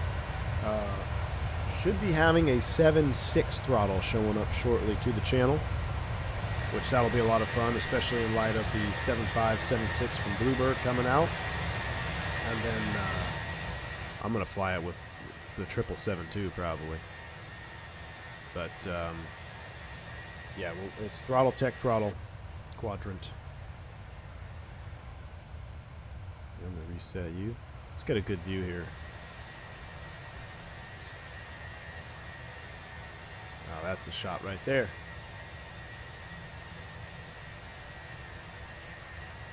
Where's your 727 throttle? A-Rot, I don't have a 727, so I don't need a 727 throttle. Actually, does Pro Desk Sim have a 727 throttle setup? Because I might do a Pro Desk Sim 7.3 on the Bravo. Are you allowed to use newspaper or magazine to block the window to make a better sunshade? Classified information. Where are you getting your 7.6 throttle? Mateo, from Throttletek. Throttletek, the same company that makes the Airbus one that you see here, and the Boeing one. I have the 7.3 G-Max throttle as well. So same company. I don't have a 7. Yeah, I don't either. But at least I was told I will, Hey, Rot. I guess I'm on the short list of no likeys. The 7.3 max throttle now for a velocity. Oh wait, hold on. I got the ProDes sim for the Velocity 1. Felix, oh, is that? I think I saw you say that earlier. So, do you know, Felix? Is there a 7? Well, I guess it would be. I don't know if it would work for the Velocity 1, but I wonder if ProDesk makes a 727 throttle. Do you ever get sunburn up there? They tell you can't because it's UV protected, but I always put the shades up. I don't burn easily. I'm fairly dark-skinned anyway, so it doesn't really. I've never been affected, but I'm sure it's not good for skin cancer. My pilot friend suggests you should try the river visual in DC, but approach from the north instead of the south. Retired AA bus driver. Oh yeah, I've approached from the north many times doing that river visual, coming down from Philly or Boston or. Oh yeah, we used to do that all the time, especially one in that East Coast shuttle. You should put a poll for what aircraft for later, Phoenix or MD-11. I want to get back in the MD-11, man. He has an MD-11 set? Ooh. Something about that MD-11, Gus. I'm just...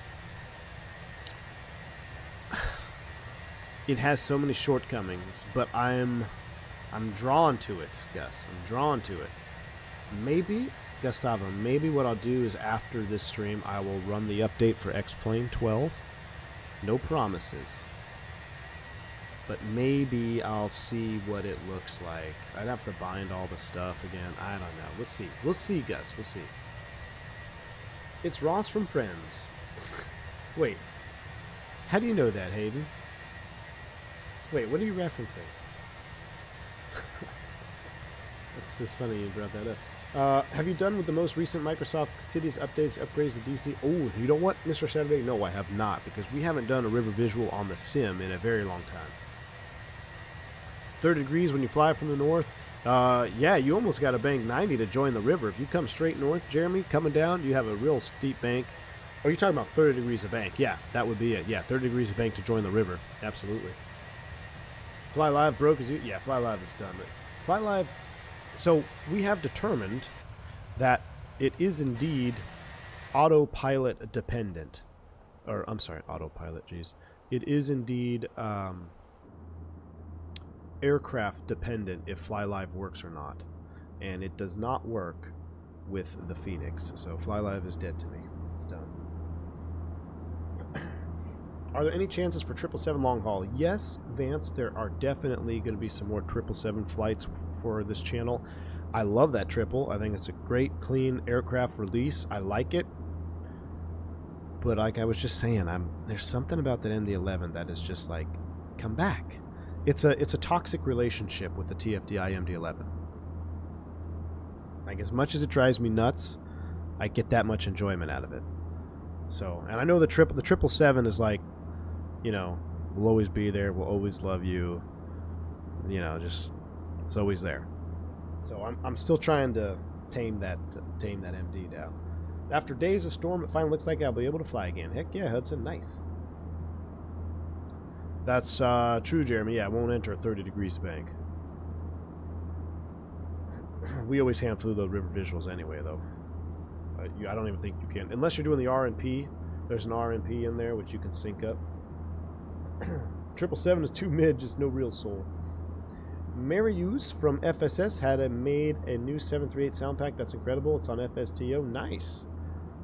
Nice. Well, I mean, maybe. In the future, I'll check it out. Love it, but the MD-11 feels more raw. No, it definitely does. It definitely feels more raw, Cal. Whatever happened to I Love to Fawk, Mr. Martini?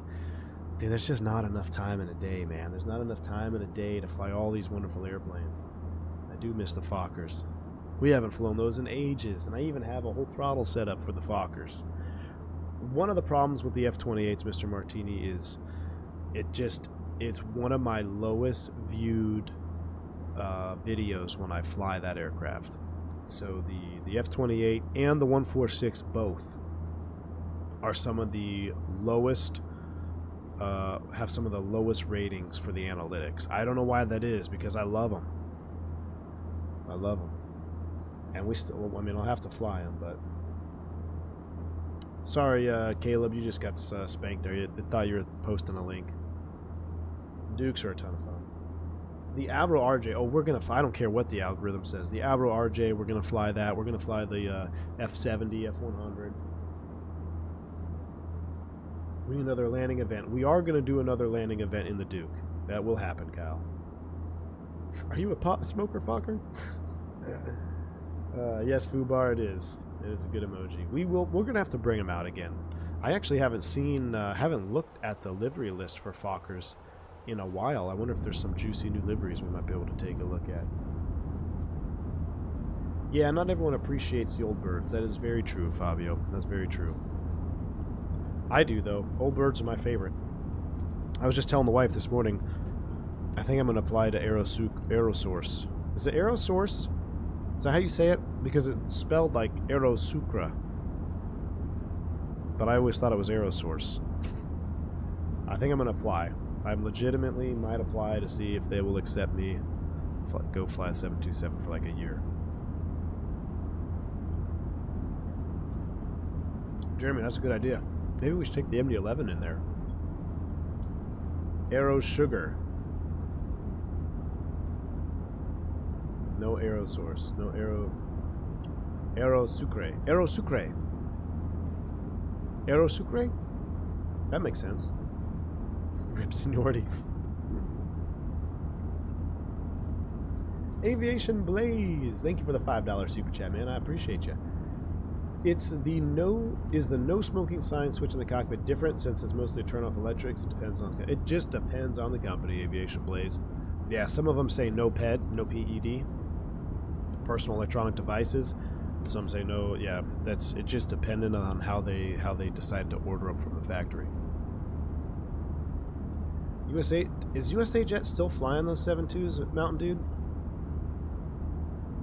I'm a little bit sad that I had an opportunity to do Kalita. I actually had kind of a roundabout story, but I had a job offer from Kalita years ago, and I should have taken it just for the type rating on a 7.2. The schedule was just not what I was very interested in. Aero every inch of every runway, yes. Thanks again, Aviation Blaze. I appreciate you. Alright, we did level off, though. Let's go ahead and seatbelt signs are off. No smoking is in the auto position. That looks good. We've got about 80 miles to the estimated time to P. We got San Diego 240 miles out. We'll start prepping here real soon. 314 miles. Looking good. Down the coast of California. I like this engine view right here. This is where it's at. What altitudes are you allowed to turn off seatbelts? Whenever it's smooth. There's real no altitude. There's real no altitude limit as far as seatbelts are concerned, except for us in the States. Generally speaking, I think everybody has them on at 18. I think 18 on the descent, coming down on the descent. But that again, that can vary operator to operator. It's a SOP type thing, but there's no. I've never really seen like an FAA limit on seatbelts, other than takeoff and landing. Andrew 2109, good afternoon. Hope all is well. Hey, all is good, man. All is good. All right. Speaking of, let me get Tim's question here. I think people like the F-28 because it's all pilot skill. I was on the F-100 for 2 years. Very early in my career, went to American with the MD-82. Nice, Tim Dillon. Man, you got to fly the F-28. That is super cool, man. Super cool. And then to the MD-82. Yeah, I miss... That's an airplane that we probably should have to take out of the hangar. Is the MD-82. The Leonardo Mad Dog. Maybe we need to take that puppy out of the hangar sooner than later. We haven't flown it with force feedback yet. I don't know. Speaking of force feedback, let's kind of go over this again. Let me get the light on here.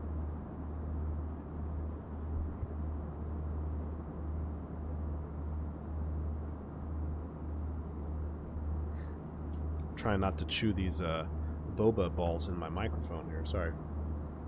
Let's talk a little bit about the Brunner. Let's talk a little bit about this base. because there are some things I want to highlight that are very much a, you know, red flag-esque if you want to get into the force feedback game. Because inevitably, whenever any content creator streams something, whether it's an airplane or maybe a piece of hardware or chair, stuff like that, someone will probably buy that product if it gets a positive review. And while I am not in the business of selling Brunner bases, I will say, you already heard me tell you that this is the most realistic feeling that I have ever felt with a side stick for the Airbus. Now, having it dedicated just for Airbus, I mean, that's a pretty penny. I think it's worth, we said, what, $1,200 for the base just for Airbus. But if you're flying military sims, helicopters, it's a whole different ball game having force feedback. And I will never go back. And in fact, I was speaking with Blackbox 711 the other day, and he recently got a Brunner yoke. And he said his only regret, despite some of the shortcomings with the software and CLS, his only regret is he didn't buy it sooner. And Blackbox, if you don't know, he's a very detail-oriented and I would say a hard person to please when it comes to any add-ons or any hardware peripherals. He's a very critical, very detailed, and critical in a good way. Like, you're not going to sneak anything past Blackbox 711. So for him to say that his only regret is not getting it any sooner, that's good. My biggest drawback, though, with the Brunner specifically, and I just want you, this is a word of caution, the support for Brunner is very, very minimal. It appears that they are focused mostly on actual cockpit builds or simulation building that are, you know, you're building up full cockpits. It's a much larger investment, probably much more profit for them, so it makes sense. It's kind of what that's their target audience. So for us on Microsoft Flight Sim, they sell the product, but that's not like their #1 target customer. So if you are in the force feedback market, you got to know two things. Number one, it's game changing and you'll never be able to fly any aircraft without force feedback again. Number two, you got to make sure that whichever product you go with, you know there is going to be support for the software that runs between the hardware and the simulator. So for Brunner, it runs the CLS to Sim software, which is actually quite powerful and pretty good stuff. However, as airplanes get updated and airplanes come out to the simulator, it needs to be updated and patched to remain compatible so you get all of the features that are available.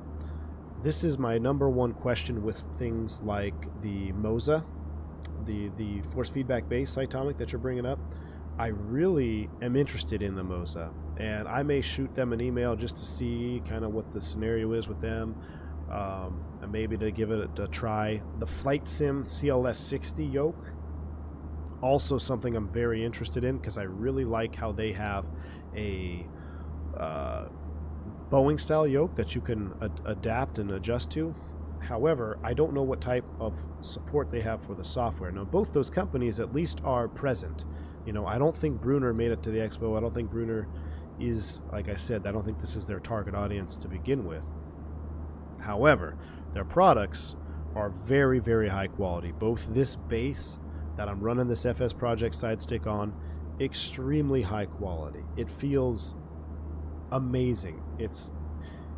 It's not even in the same category as non-force feedback hardware. I don't care how good it is. I think you could say, be safe to say, some of the best non-force feedback hardware on the market is Virpil. Windwing is good, but I think Virpil might have a slight edge in quality. Even, what's the other one? I keep trying to blank on. VKB. Super high precision, super, you know, high quality stuff. Brunner is even higher than that. The feeling that you have, the tactile feeling on the both the yoke, it's all metal construction. The base is all metal construction. You got that leather gaiter underneath this gaiter here to protect your hardware.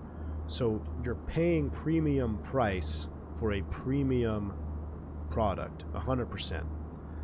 But you have to, like I said, without the software and without the support of the company behind the product, you're not going to be able to maximize what it can do. So if you're in the market for force feedback, and I know that's not everybody, I know that's a small percentage of flight simmers, but I also know there's a percentage of flight simmers that are into full cockpit building, which more power to them. That's awesome.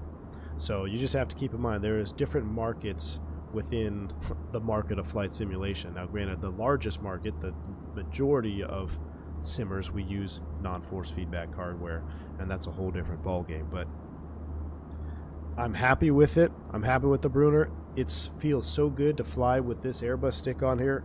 I know I was going to use this for helicopter flying.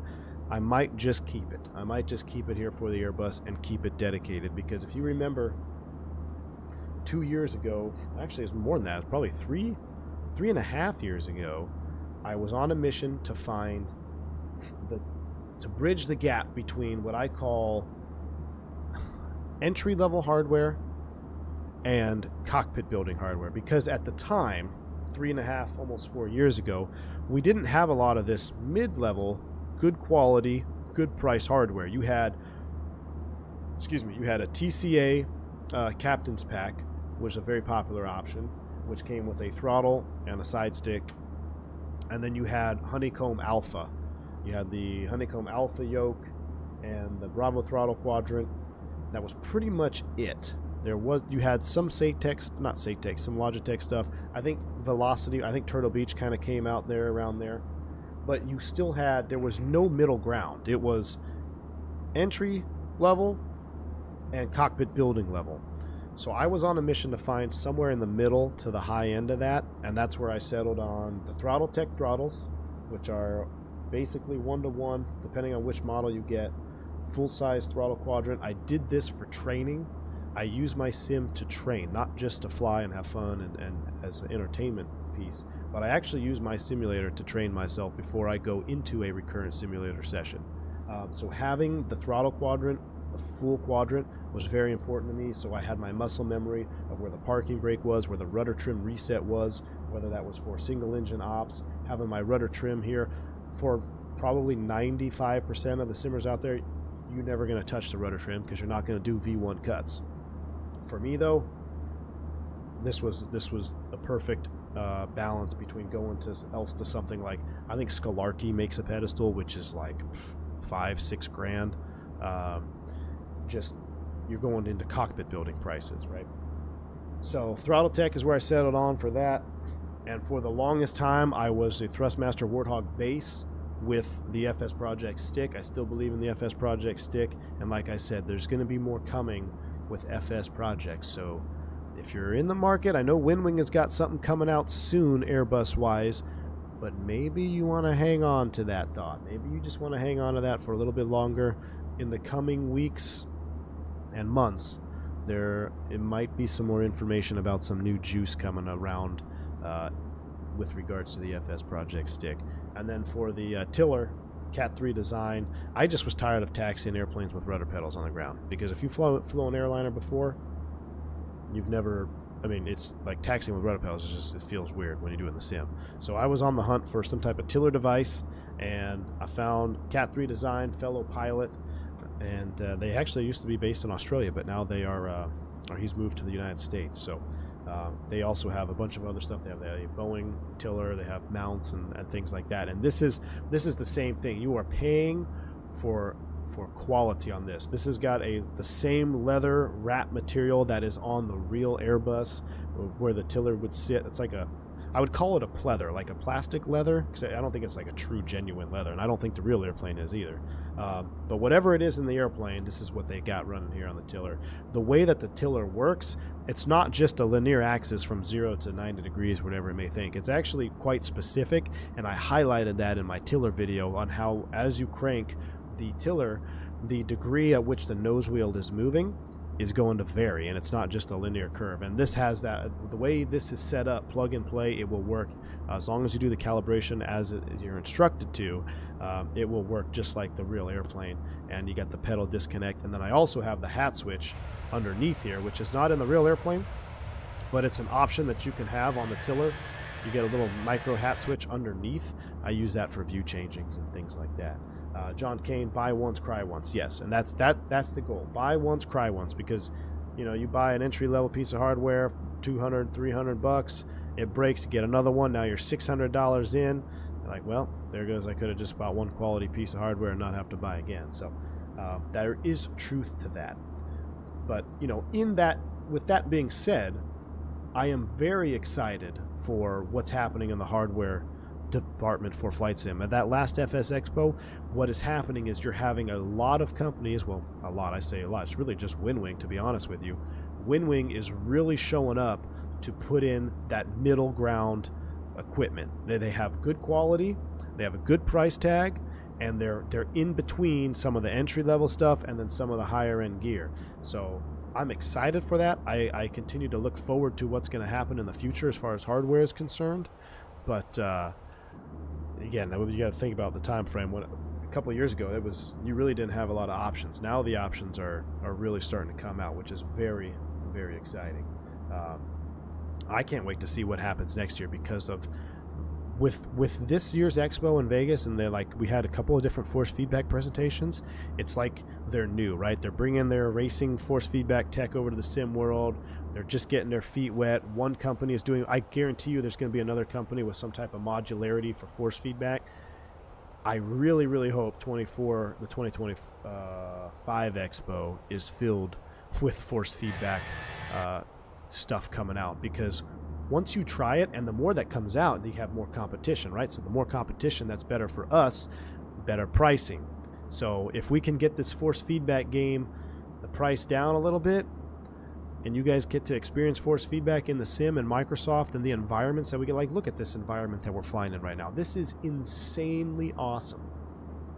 So having that force feedback come down in price and being more popular, being more compatible, it's going to be a very, very exciting time to be a flight simmer. I mean, it already is, but for me personally, just the thought of more force feedback stuff coming out is going to be absolutely awesome. And I really, really hope Winwing joins the game with force feedback. I know they have a stick coming out, or I think they said they have a stick coming out, right? I really, really, really hope Winwing comes out with some type of yoke system, maybe pendular in motion with force feedback on it.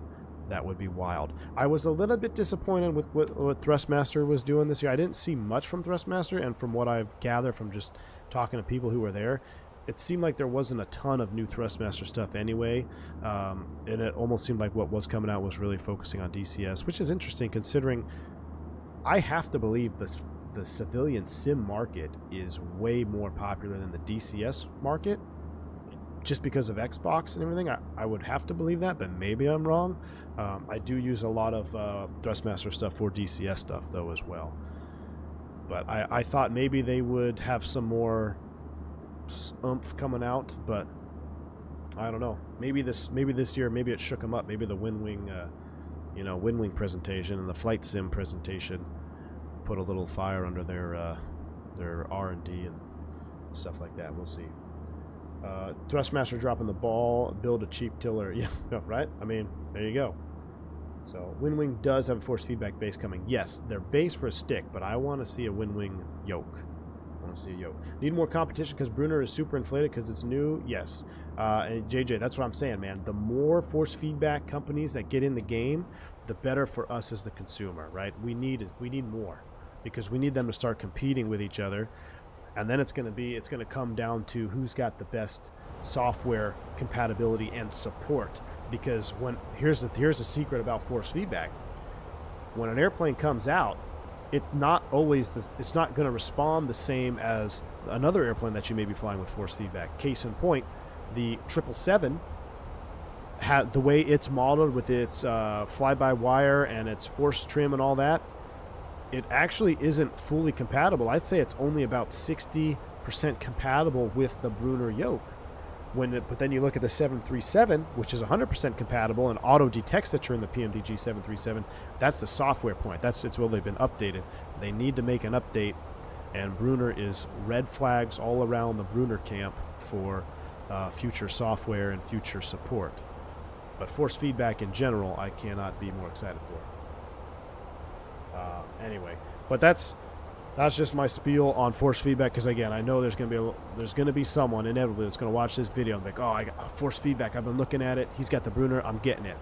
Jumping in and buying the Brunner. And if you can do that and you want to do that, great. But I just want you to know, full transparency here, I personally have concerns about the future of Brunner and compatibility, especially as we go into a new sim, which is going to be 2024. I don't even know if the CLS to sim version that I have right now will work with Microsoft Flight Simulator 2024.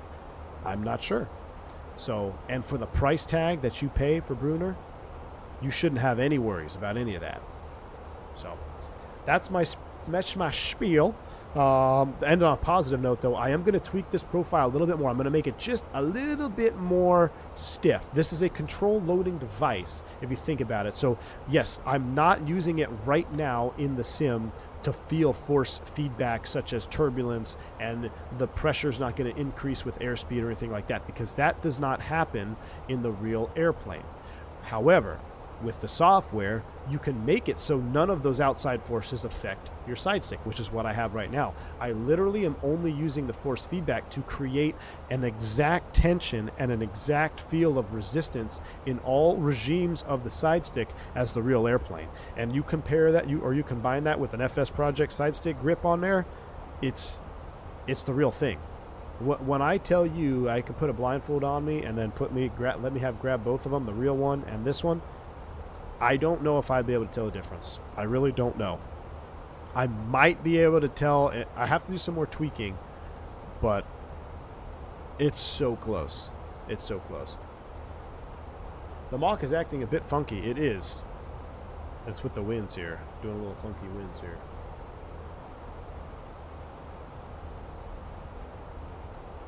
That's why I'm waiting on force feedback. I don't want to buy something and not work for a lifetime. That's correct, 49 Whiskey. Now, I believe that the hardware is going to work for a lifetime. I mean, it's super high quality stuff. I just don't know about the compatibility.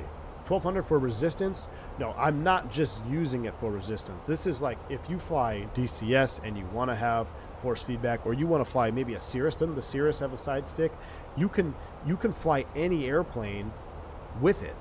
I'm just using it right now for the Airbus, and it's insanity. But again, I bought it originally for helicopter flying and force trim and all that. But you can fly Cessna 172 with a stick if you wanted to, and you can set it up to feel the turbulence and everything like that. But there's what is it? The Cirrus and there's another like trainer jet that has a side stick, which you could literally make it feel exactly like that. It's passive force feedback. It depends on how you set it up, Logo. It can do everything. It can detect. You can have it set up so when you're going down the runway, you can feel the bumps in the runway. You can set it up so when you take off and you feel the bumps in the runway and you get a gust of wind, you can feel the gust of wind on your side stick. You can set it up any way you want. But what I'm saying is, for the Diamond, thank you, that's what it was. For the Airbus specifically, you don't feel any of that. So right now, I have it set up to just be an Airbus side stick without all those extra features. But you've seen it on, and the same goes for the Brunner yoke. I mean, you've seen that. Like when I start up the TBM or the King Air, I can feel the props coming out of feather in the yoke.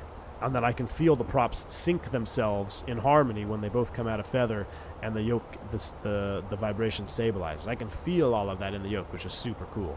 But I'm not going to have that for, say, the 777, right? Because there's no prop.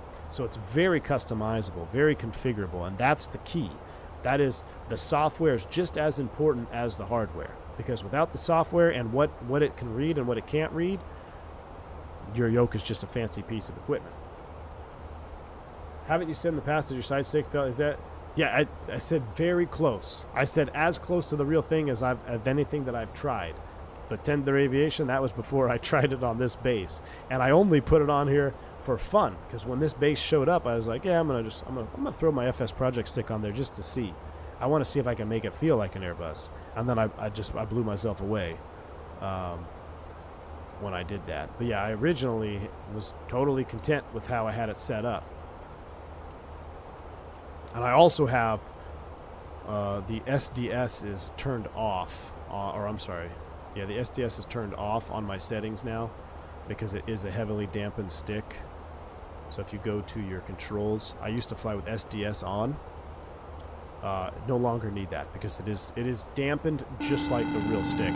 Now there's another side stick that you can buy. It's like an FSC, and it's a big tower, and it's supposed to be like it's supposed to be like the most realistic side stick to the Airbus. It's actually like a cockpit builder type thing, and I think that one is $4-5 grand, 4,500, somewhere in there, maybe 3,500. So for a third of that price, you get that and more, and it's more diverse. But I mean, if you're building an actual cockpit, it may be easier to just go with a FSC because you can slide it into the panel. It comes with like this big tower attached to it. But now we're really starting to get into the weeds. Anyway, all right. Fly with Rookie, thank you for the $5 super chat, my man. I appreciate the support. I'm late to the show. Is this a new side stick with Forceback? Are you giving it an okay to purchase this? Hey, Fly with Rookie, wind it back about 7 minutes, and I go into the full spiel. Thank you for the $5 super chat. I will say, Fly with Rookie, this I can't tell the difference between this and the real thing when you set it up right. I'm going to adjust this profile a little bit more, make it a little bit stiffer, but it blew my mind when I put it on when I put my FSprojects side stick on here. But I just went through a full spiel about how I'm a little bit concerned though about Brunner, and in light of a lot of force feedback stuff showing up to the market now, it might be a good idea to just hang tight and see what the next expo brings, to see if there's more force feedback options that have better support, maybe better compatibility. But with that said, though, it's a lot of it's just awesome.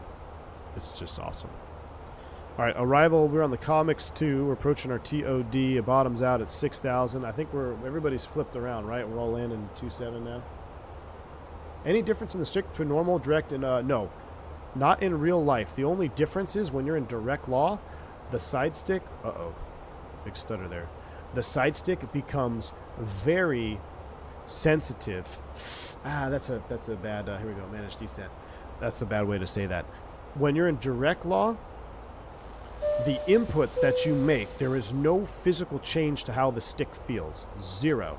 But it's how the airplane responds to those inputs. When you're in direct law, the airplane becomes hyper responsive, and you can definitely oscillate. Like if you remember me on the MD-11 in Mexico City, you saw me doing this number here coming in. That's 100% true to the real life Airbus if you're in direct law and you're over controlling. You have to really be careful when you're in direct law with the Airbus, because you have a direct relation between side stick deflection and elevator deflection or flight control movement. So the stick doesn't change how it feels. The airplane changes how it receives the inputs from the stick. That would be a good test to actually test it on this stream here to see how the Phoenix would handle in direct law. That's interesting. We might have to do that, we might have to do that, Hakon. Fly with Rookie also dropped 5 memberships to the channel. Very kind of you, Fly with Rookie. Thank you for the support, man. Very, very kind of you supporting the channel and gifting 5 memberships here. I appreciate you, sir. Hope you're having a wonderful day. I think we're out here. We're in your neck of the woods, right? We're out here in the California. So let's get our weather for San Diego. We'll METAR it out. We'll load it up here. Might have to do a loc. It's kind of cloudy. This is exactly what it looks like, y'all. This is so cool.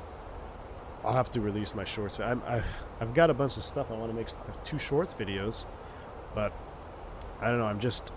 I'm in a shorts dry spell. I'm lacking creativity with song. Like no song sounds good, and I can't edit it right. Have you ever flown a real Airbus in direct law? The real bird? No, I've not flown the real bird in direct law. I've flown the sim in direct law.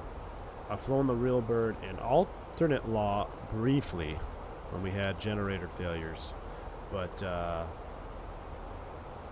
I've flown it in not the real airplane in direct law, because when we were in alternate law, we recovered the flight control computers. I think I talked about it on the podcast a long time ago. So we got it back into normal law, because if you're in alternate law and you lower the gear, what happens? So you go into direct law. But no, I've never flown the real one in direct law. How realistic is the field of Windwing 3XX? I don't know. I don't know. I haven't. It looked very interesting. I did not get to mess with it in person though, so I don't know. I'm looking forward to seeing what people say about it. 200 at 4. Which runway is everybody landing on down there? 200 at 4, 22 overcast at 900. That's gonna be tight for that Loke. Let's take a look at it. 2909 or 1. Oh jeez.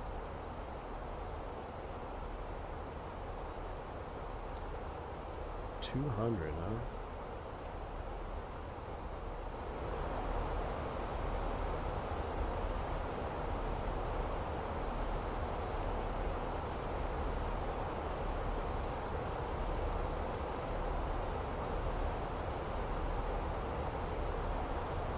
Yeah, I guess it'll be a quartering tailwind, just barely.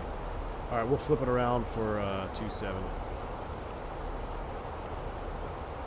Nope, 27. That's pretty much as low as we can get. The Comics LAX, we'll insert that. Hopefully that updated properly. Looks like it did.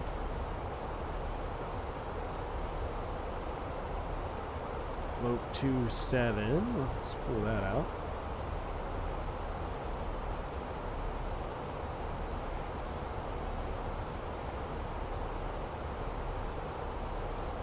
How do you think Phoenix model the change in wind sound? I like it. I think it's perfect, man. I think it's perfect. 663. Well, let's see. 680 plus 50. That's going to be 730. It's going to be tight, y'all.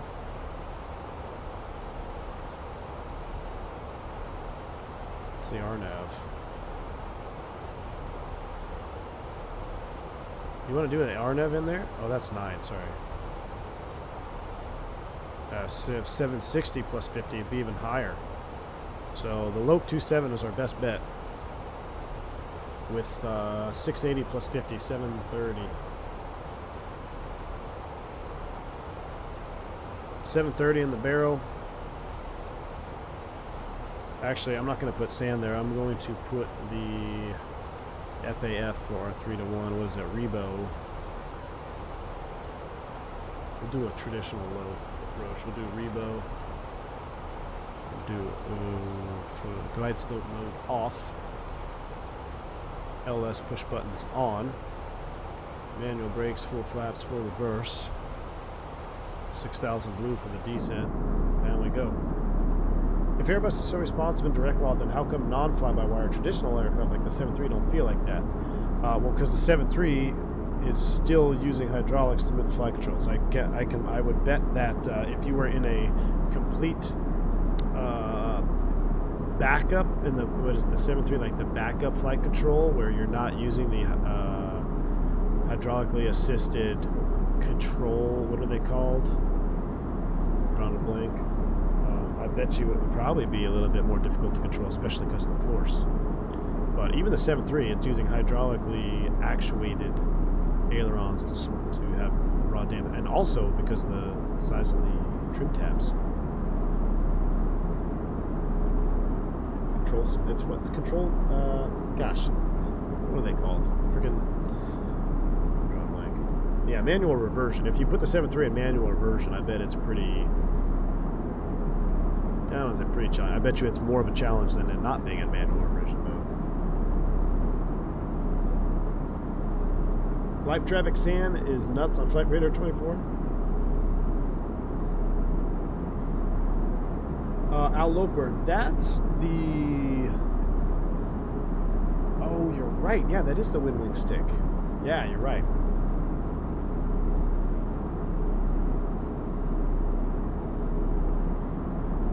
I wonder which one he's going to use.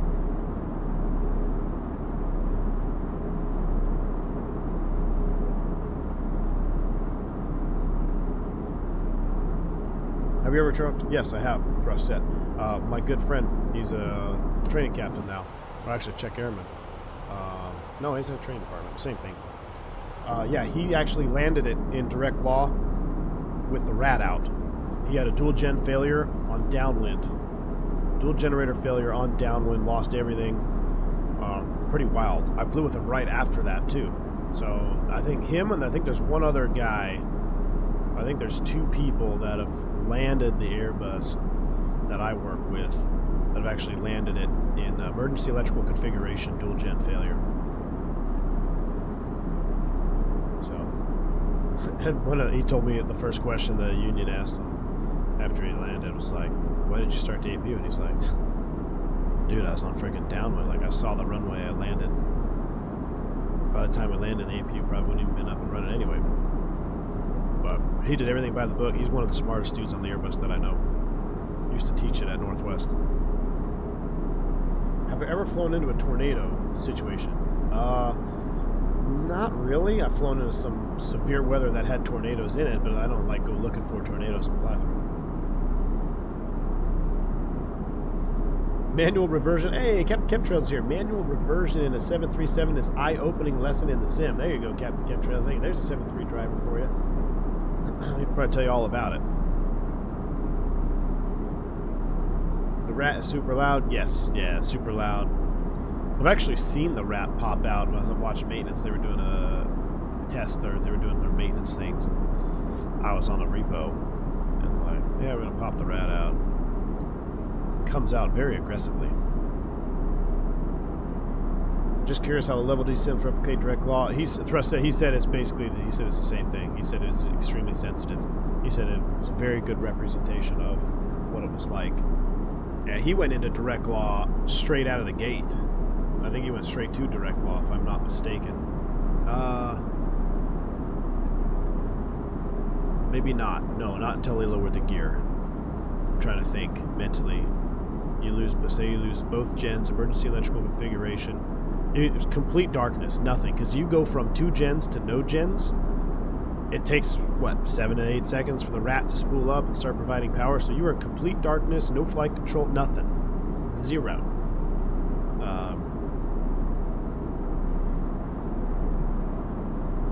I think after you reset, I think you gotta do a FAC reset, and then you'll get back into alternate law in the emergency electrical config, and then when you lower the gear, you'll go into direct law.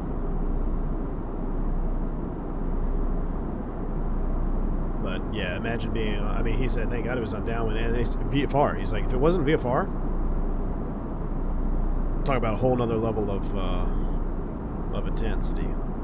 Be an IMC, and you go from everything running to nothing running, and then you're on the rat.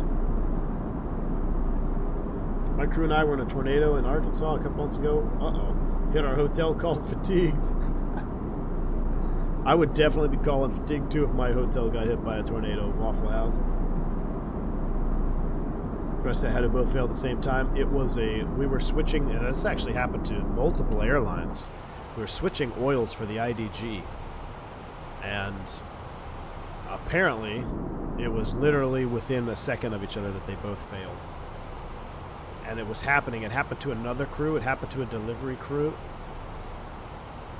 I believe on a 321 going down the East Coast. I think they diverted into, this is a different airline. I think they diverted into Myrtle Beach or somewhere around there. But it was a changeover in IDG oil. It's causing issues. My father flew 20 years on the 7.3, 200 and 300 included. Never had any manual inversion besides initial sim for type and captain upgrade. That tells you how much of a tank that 7.3 is, man. And I mean, I guarantee you there's dudes that flown the Airbus for 20 years and never had to go into direct law. I mean, I'm over halfway there and I haven't had to use direct law in real life. I hope it stays that way too. Alright, we're at a 10K, we're descending to 6. Let's go ahead and get our lights on. This little Chinese speed brake action here. Seatbelt signs coming back on.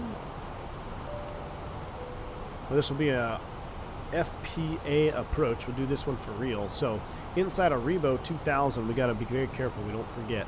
It's a 3.5% angle. So we'll be 3 degrees down. We'll see, we'll self-vector ourselves in over Vida, which is 4,000. 4 to 2 is 2,000 feet times 3, so 6 miles from Rebo we'll start a 3-degree path down. That's why I got Rebo right here. So 6 from Rebo, 3-degree path. That will eliminate us from diving and driving and doing the amateur dive and drive or chop and drop method. Then once we hit Rebo, we're going to crank that FPA up a few more. We might even crank it up to like 3.8 because we can get the flaps out and configure. You get a little bit of a balloon and it can blow you off the profile. So we'll also set 250 on the mini FCU. We'll activate, confirm the approach phase. We're doing a flaps full 133 VAP, looking good.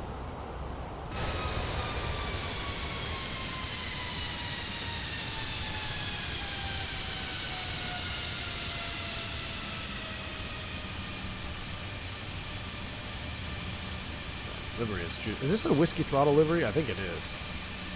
I love seeing mismatched paneling. I'm glad I've seen a couple liveries like this. I like that we're mixing it up a little bit. Mixing it up a little bit with the mismatched paneling. San Diego Tower is online. Oh, cool. So they'll be 18.3. We'll give them a holla when we get close. 118.3. See how much faster it is to move the frequencies around? My radio panel should be here tomorrow. I hope it comes early. It probably won't. What do you think of the C-19 Airbus Mach? I don't know, Cuss. I don't know anything about it, man. It looks weird. I have been to Portland, Oregon. I was just there 2 weeks ago.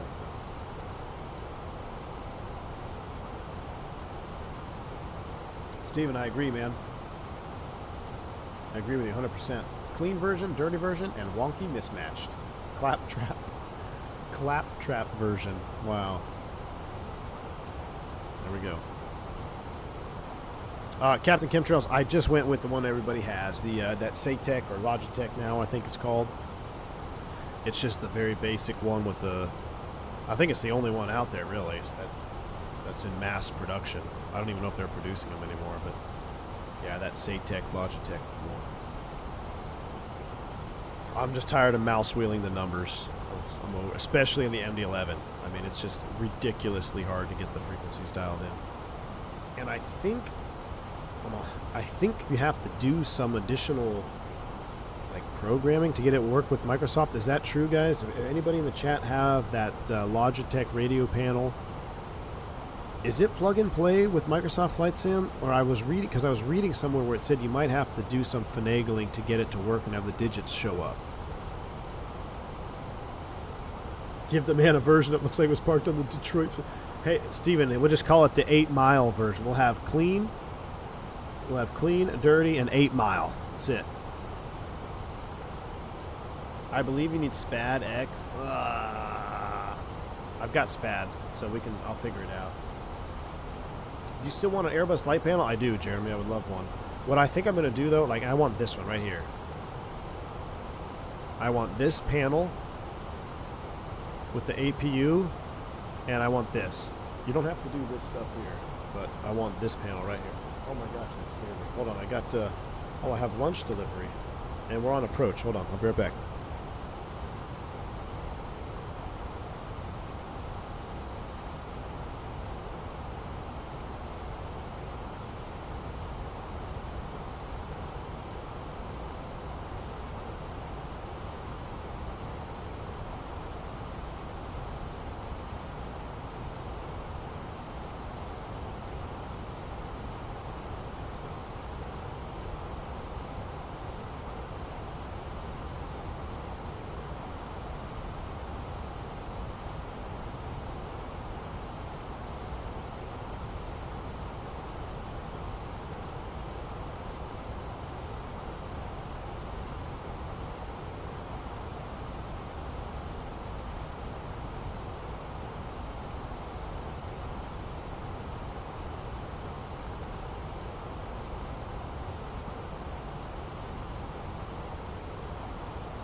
Alright, I'm back. Sorry. Just had lunch got delivered. Nice.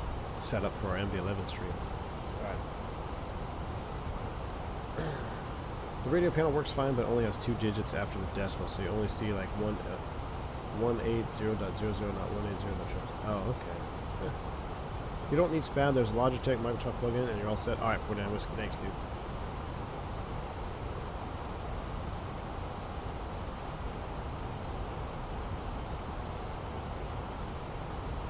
There's 6. Let's go ahead. I'm all out of sorts now. Let's descend to 4,000. Start slowing down there. 210, speed break out. Let's shoot let's go direct Vida. A little bit longer. Make one radio call here at San Diego traffic. United 357 out of 5.8, descending to 3,000. Set up for the straight in 27, headed over to tower, San Diego traffic. Alright, 18.3 is up. FedEx 211, having no worries, 61.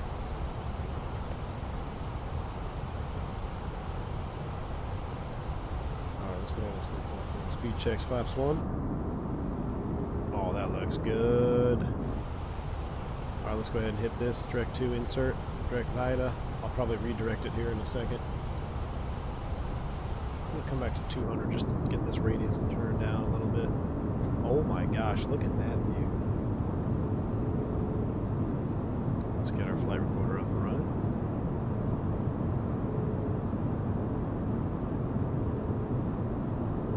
Matthew F., I was very surprised that nobody had a radio panel at FSX. I thought maybe Windwing that would be on their target too. Oh, nope, not direct okay. Nope, erase. Redirect me to Vida. Tighten up that line a little bit. That's close enough. Let's call tower. San Diego tower, good morning. United 357 at a 4.7, descending 3,000 for the localizer 27. We have Charlie. Information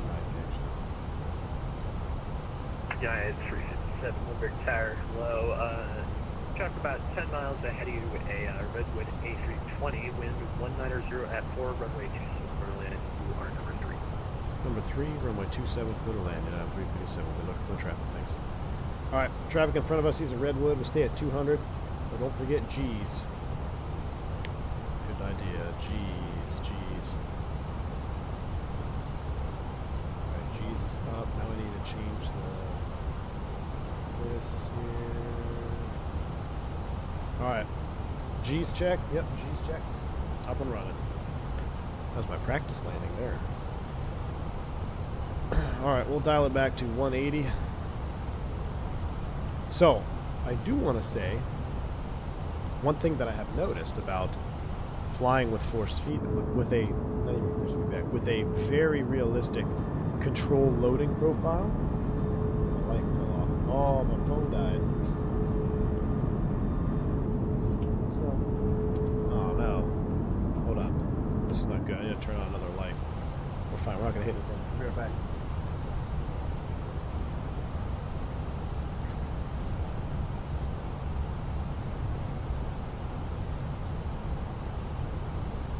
Wing 714, turn left next to taxiway. Left next sector with Fairwing 15.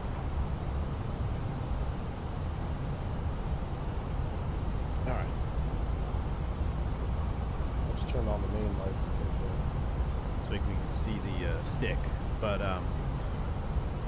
Wing 714, contract ground. 2000 is set. We're 180 with flaps 2. Distance to Rebo. It's 9 miles. We'll be ready to do an FPA 3 degrees down here in just a moment. I have noticed I have a tendency to float a lot more than I used to. A lot more. I don't know why that is. So I almost wish I had you remember the flight model before this one, before Fenix updated it? Everyone was complaining that it was too hard to land. I kind of wish I had that flight model to try with this, because the current flight model, I have noticed it wants to float when I do my realistic inputs, and I'm going to do realistic inputs on this one. I forgot, we're going to have to go low brakes because I don't have my other brake bound. There's 6.5 for Rebo, 3 degrees, FPA, pull it, FPA 3 degrees down. Let's dial it back 160.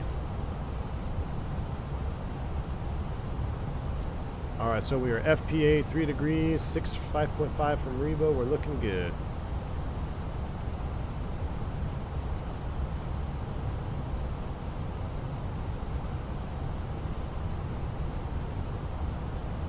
We kind of screwed CG at 2700. Oh well. We should have taken care of that. It's alright. I screwed that up. Oh well.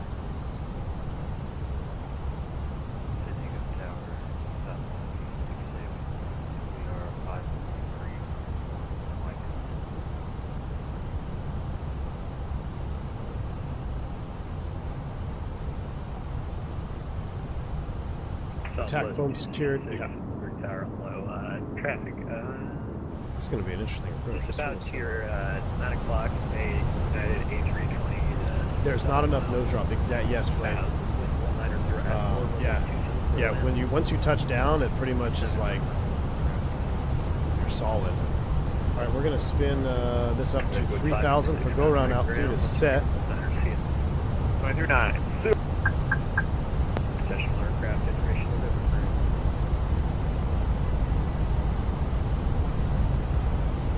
Oh, and my PFD is kind of dim.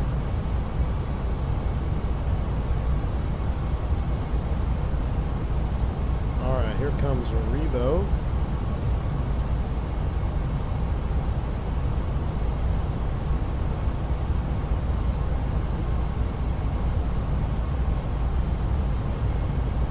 Rebo 2000. Let's dial in our FPA. 3.5. Gear down. Manage speed. Climb free.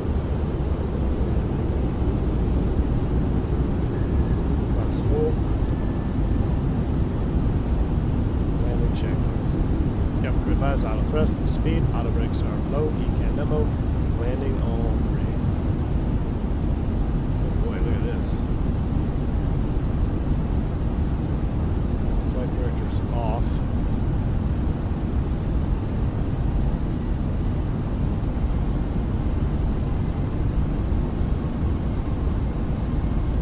This might actually.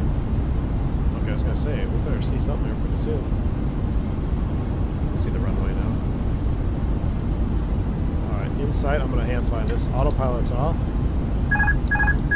Flight directors are off. Keep driving it down.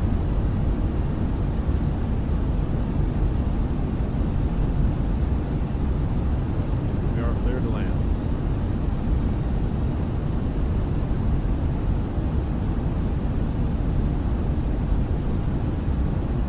Above. 500. Minimum. Just a little bit of force on the stick there. I love it. Very small movements.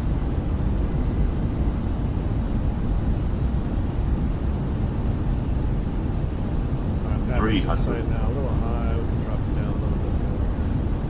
Cinematic purposes, let's take it over the building nice and low. Power lines right there. Sync rate. Yeah, sync rate check. That's for cinematic purposes. Sync rate. Let's come over the building a little bit lower.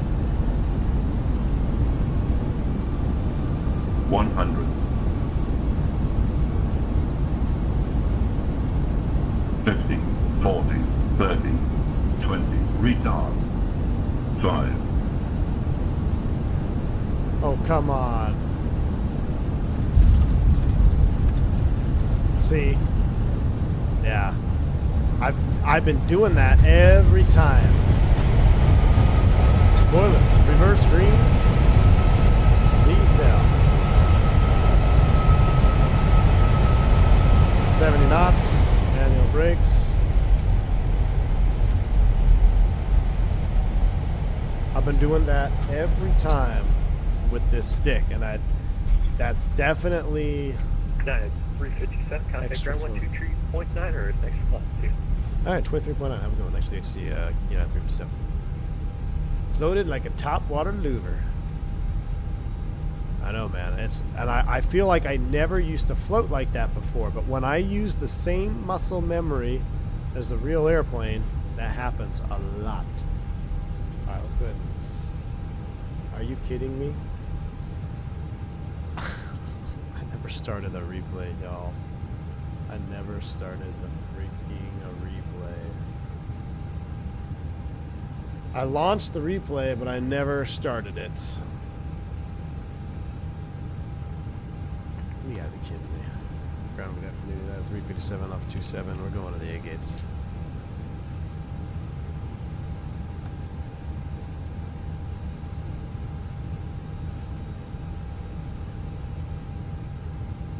Oh. Ground, United 357 off 27. Going to the Alpha gates.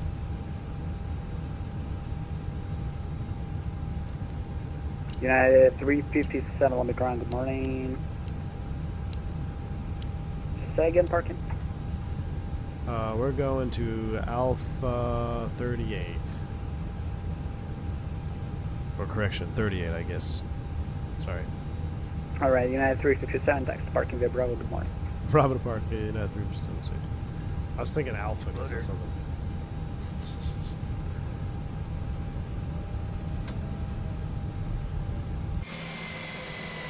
Man, I wanted to do that replay again and do another approach from the top down. Oh well. Like start replay on gear down. That would be awesome, Tom. That would be awesome.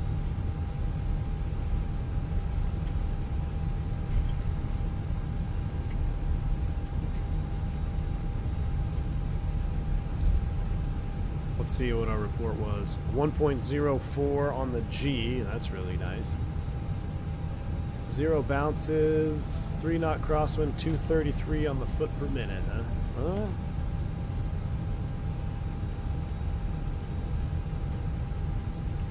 We do have slew mode. Right, I want to eat my lunch. APU's up and running. We're spooling up, I think. Yeah, spool.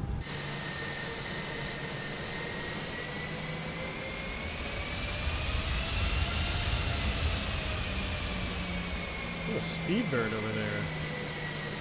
Did they fly a 777 into San Diego? Ooh, that was a good one.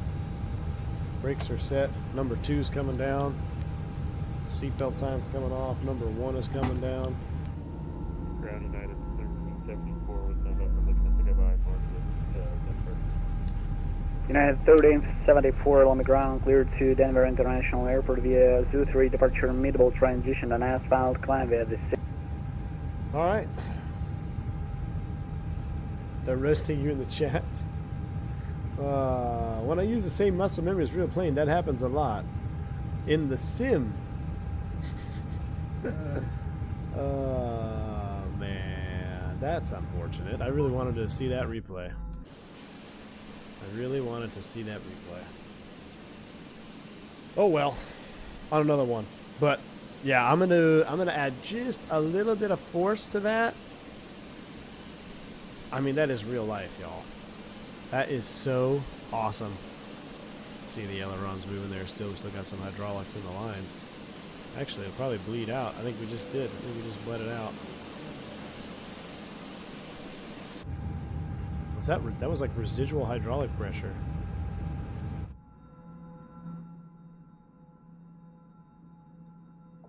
Interesting. All right. Well, that's anticlimactic for the landing. Oh well, I guess we'll just have to do another. We'll have to do another stream. Have to do another stream later. Maybe we'll be back in the MB-11. Maybe we'll be back in the Airbus. I don't know. Dang it! I might need to get me one of them size 6. I'll tell you what, Captain Zimp. It's a whole lot of fun. It's a whole lot of fun, I'll tell you that for sure. Alright. They run a 777 and 78 daily? Wow. I did not know that. Alright, y'all.